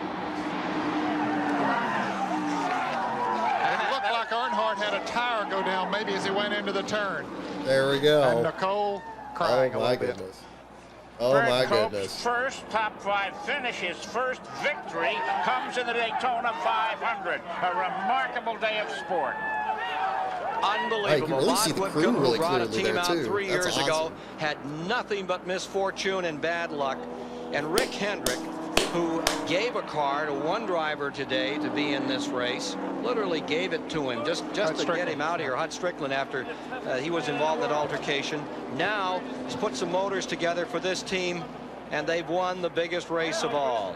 It's a great win for the Northwest. When you think of the years that they've had drivers come down here from the Northwest to race, this is the first time they have ever tasted a victory in the Daytona 500. Look again at what happened.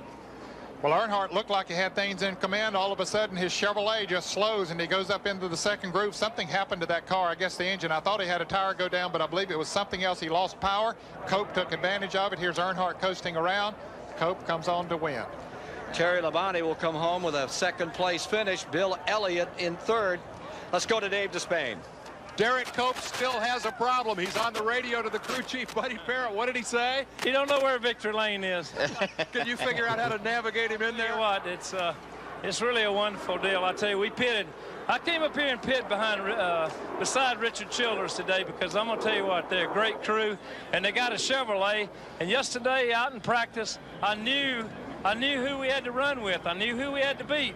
We had the best car in practice, and we had to beat Dale Earnhardt, and we did today. And my hat's off to Richard and his crew and Kurt Summerdean and all of them. You raced him very hard right at the end, even though you didn't have the fresh tires. Did you have a shot at him if he hadn't had trouble? Well, you walked up to me and asked me, did I have anything up my sleeve? And, you know, I just wanted to say that my hat's off to Goodyear also. We ran Goodyear tires today, almost 250 laps on the left side. So An engineer came up to me and said, buddy, you need to change them lefts. I said, I'm not going to change any tires. A veteran crew chief guides his young driver to victory lane at Daytona. What a story. Derek Cope, Spanaway, Washington, becomes the 4th driver to make the Daytona 500 his first career victory. You'll meet him in a moment. Derek Cope. Well, maybe James Buster Douglas has won the Daytona 500, because coming here today, perhaps nobody gave this man a shot to be here in victory lane. Derek Cope, hop on down here, has won the Daytona 500. Can you believe it? Absolutely not. I'll tell you what, you know, in my wildest dreams, you know, you always come down here with optimism, but, you know, this is the one that eludes everybody, and Darrell Waltrip did it last year, you know, for the first time in his career, and it is a pleasure to have the Pure Leather Chevrolet aluminum up front and take the win like this. It's a dream come true. You played professional baseball. You came down here to race with virtually no money last year, and now you've won the biggest prize in all of this sport. Tell me about the pass for the lead. Well, you know, Earnhardt was dominant all day long. There's no way I was going to get him. I was just trying to hold off Terry Labonte, but he blew a tire going in the last turn. He did a heck of a job holding that car in line. I went to the bottom side and had the win, but I'll tell you, Dale was a dominant car, but that Pure Leather Chevrolet Lumina is number one in victory lane. Derek, congratulations. Let's go to David Hobbs. Bobby Hillin, Dale Earnhardt said on his radio that you bumped him during the caution. Did you do that? I didn't think so. You know, he passed me before. He's still under the caution, and NASCAR told me to go back around him, and I'm not sure if he knew what to do, so he was keeping me back there, and it was just real confusing. I finally got by him, but he went right back by me without any trouble. I was just trying to get the best position we could, and the car ran good. We didn't get any tires the last pit stop. That hurt us, and we got banged around a little bit, but it was a pretty good finish for the Snickers car. Well, you nearly won the 500, but not this year. Ken, you got more for us up in the top. 1 year ago, Bob Whitcomb nearly disbanded his team.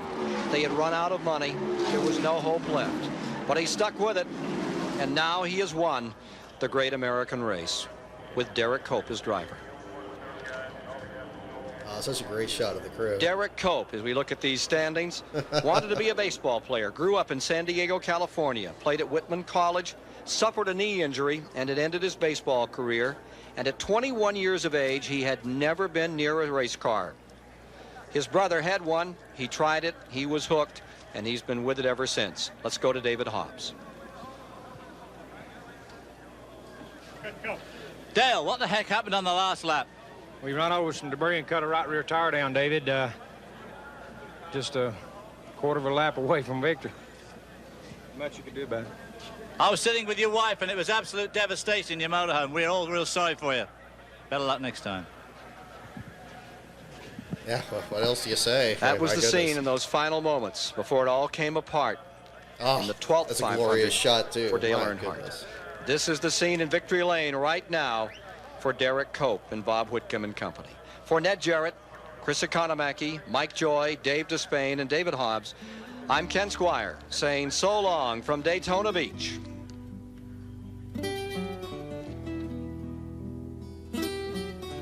The CBS Sports Special. The Daytona 500.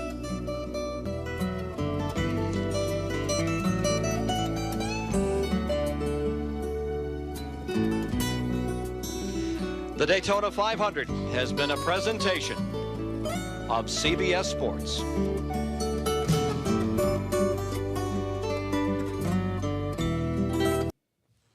Well, and there you have it, folks. So, yeah, fantastic broadcast. And again, I'm so glad that that worked here on the stream. Yeah, I mean, again, a masterclass again.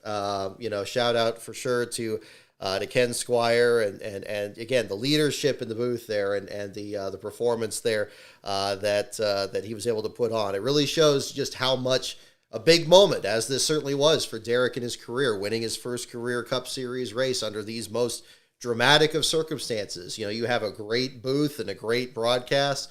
And then Ken Squire, Ned Jarrett, David Hobbs, even on pit road. I mean, tremendous amount of talent down there. Mike Joy, Dave Despain, just tremendous. David Hobbs, I mean, everybody there just did a fantastic job. So, yeah, you know, definitely, just an emotional roller coaster there for the race for itself. Obviously, a race that, certainly for Earnhardt fans, it definitely falls more into infamy there for what happened there on the final lap. But as you saw in this race, and one big reason I wanted to show this today in particular with the release is for pretty much that entire distance. Even in the earlier laps, when people were kind of scrambling for position in the first couple laps there, Derek Cope was right there. He was right there among the other leaders. He was running second for almost the entire second half. He was following in Earnhardt's tire track, staying on pace with him with the pit strategy. Tried something a little different there at the end. He and Buddy Parrott were trying something different, and he wasn't the only one. Again, Harry Hyde and Bobby Hillin were trying something very much the same there to work it out. And then, of course, that last moment there, going into turn 3, flat tire, sends Derek Cope right by and into the history books. And what is arguably, you could even say today, even with the number of upsets we've had, guys like Trevor Bayne winning the 500, or Ricky Stenhouse just this year, Derek Cope pulling off that win is just an incredible moment in NASCAR history. And here in the 75th anniversary season, as we conclude this year just recently at the Phoenix Raceway, is definitely a race that still holds up, and tremendous moments from that as well. So again, and as we talk about broadcasts in the future, and as we talk about which drivers were among the greatest in the sport, Derek's name may not be the first one that comes to mind. A driver that, after this race here, he won one other Cup race at Dover that June. Didn't win another Cup race, but ran as long as 2021 when he ran in the 500. Unfortunately, finished in last when he had a flat tire going into the final corner there. But again, Cope was much more in his career than just a matter of wins and losses, similar to what I talked about in the J.D. McDuffie book there as well. Again, just a tremendous career that he had. A lot of people's lives that he touched, a lot of sponsors that stayed in touch with him.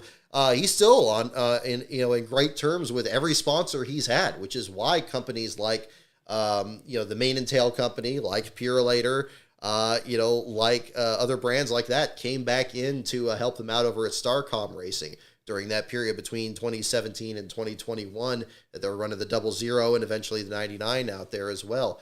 Again, it's a tremendous story. It's been an honor to put that together there. And I'm very excited to have the story out there for everybody to check out. So again, if you haven't had the chance to check it out yet, definitely again check out the pinned link on here. Also, you can find it on Amazon. Cope, the first biography of Derek Cope, is now available on Amazon in print and in ebook. The audiobook, narrated by myself, will be coming out by November 24th, which will also be on the exact same link there. If you have not checked out the J.D. McDuffie book, that book is also on sale today only as well. So you can get both books if you're interested in that, and check out JD's story along the way there too. Just a really, a real cavalcade of emotions there, and talking about the story here at the same time. So I see questions here about this, about if he changed left sides for the entire race. At least not at the end there. At least not on those last couple of stops. So ran on very old tires, and still, even if Earnhardt's tire hadn't gone down, he was going to be pretty close second at the end of that race. You could see even on those old tires, for whatever reason, that car really stayed right up there on Earnhardt's rear bumper. So these are the many stories that I really wanted to kind of express in the book itself. So again, the book does go into what you just saw here in the Daytona 500, the events that led up to him landing the ride over at the Whitcomb team to begin with, him getting into Winston Cup and trying to stay in there, and the different, the kind of roller coaster ride that he endured to that point there. Ken Squire, as always, expressed the condensed version of that very well. He had the baseball injury. He was interested, he wanted to see if he was interested in racing. His brother was racing cars at that time, hopped on board, and he just couldn't think of doing anything else. And it ended up really changing his life. So it's really interesting to see how different all of that plays out here as well.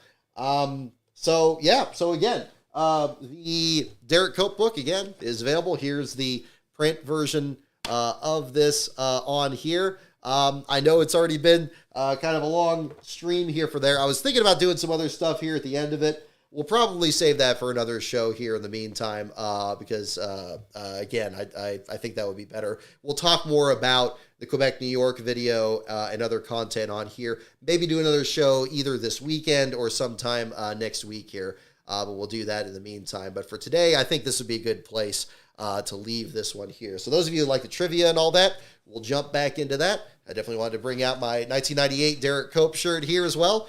One of the many other stories that is featured in the book are the other teams that he drove for, including this team, with which he won his only pole in 1998. Has been another big story in there as well. So again, I hope you guys enjoy the book. Again, those of you who have ordered it on Amazon, you should get it within, I believe, this next week here. Amazon's usually pretty quick with their print to delivery rate there. So hopefully everything's set on that end there for you guys. And yeah, I think we'll just kind of leave it right there for tonight. So thank you so much, everyone, for tuning in. Thank you again for your support, both the website and the videos here on this channel, as well as, of course, the book here today. It's been a huge release day. It's been really exciting. And thank you so much, everyone, for tuning in here for the show. I hope you guys enjoyed watching along here with a classic race. Big thanks to NASCAR Classics in particular. Definitely make sure to give them as much support as possible. They do tremendous work there and are continuing to add a lot of classic races, including many that Derek himself raced in as well. So thank you so much, everyone, for tuning in. Have a wonderful evening, and we'll do stay tuned to my Twitter feed at LastCarOnBrock. I will do another stream here shortly. We'll talk more about the other videos on the channel and everything else coming up here in the meantime. But thanks again so much, and have a wonderful evening.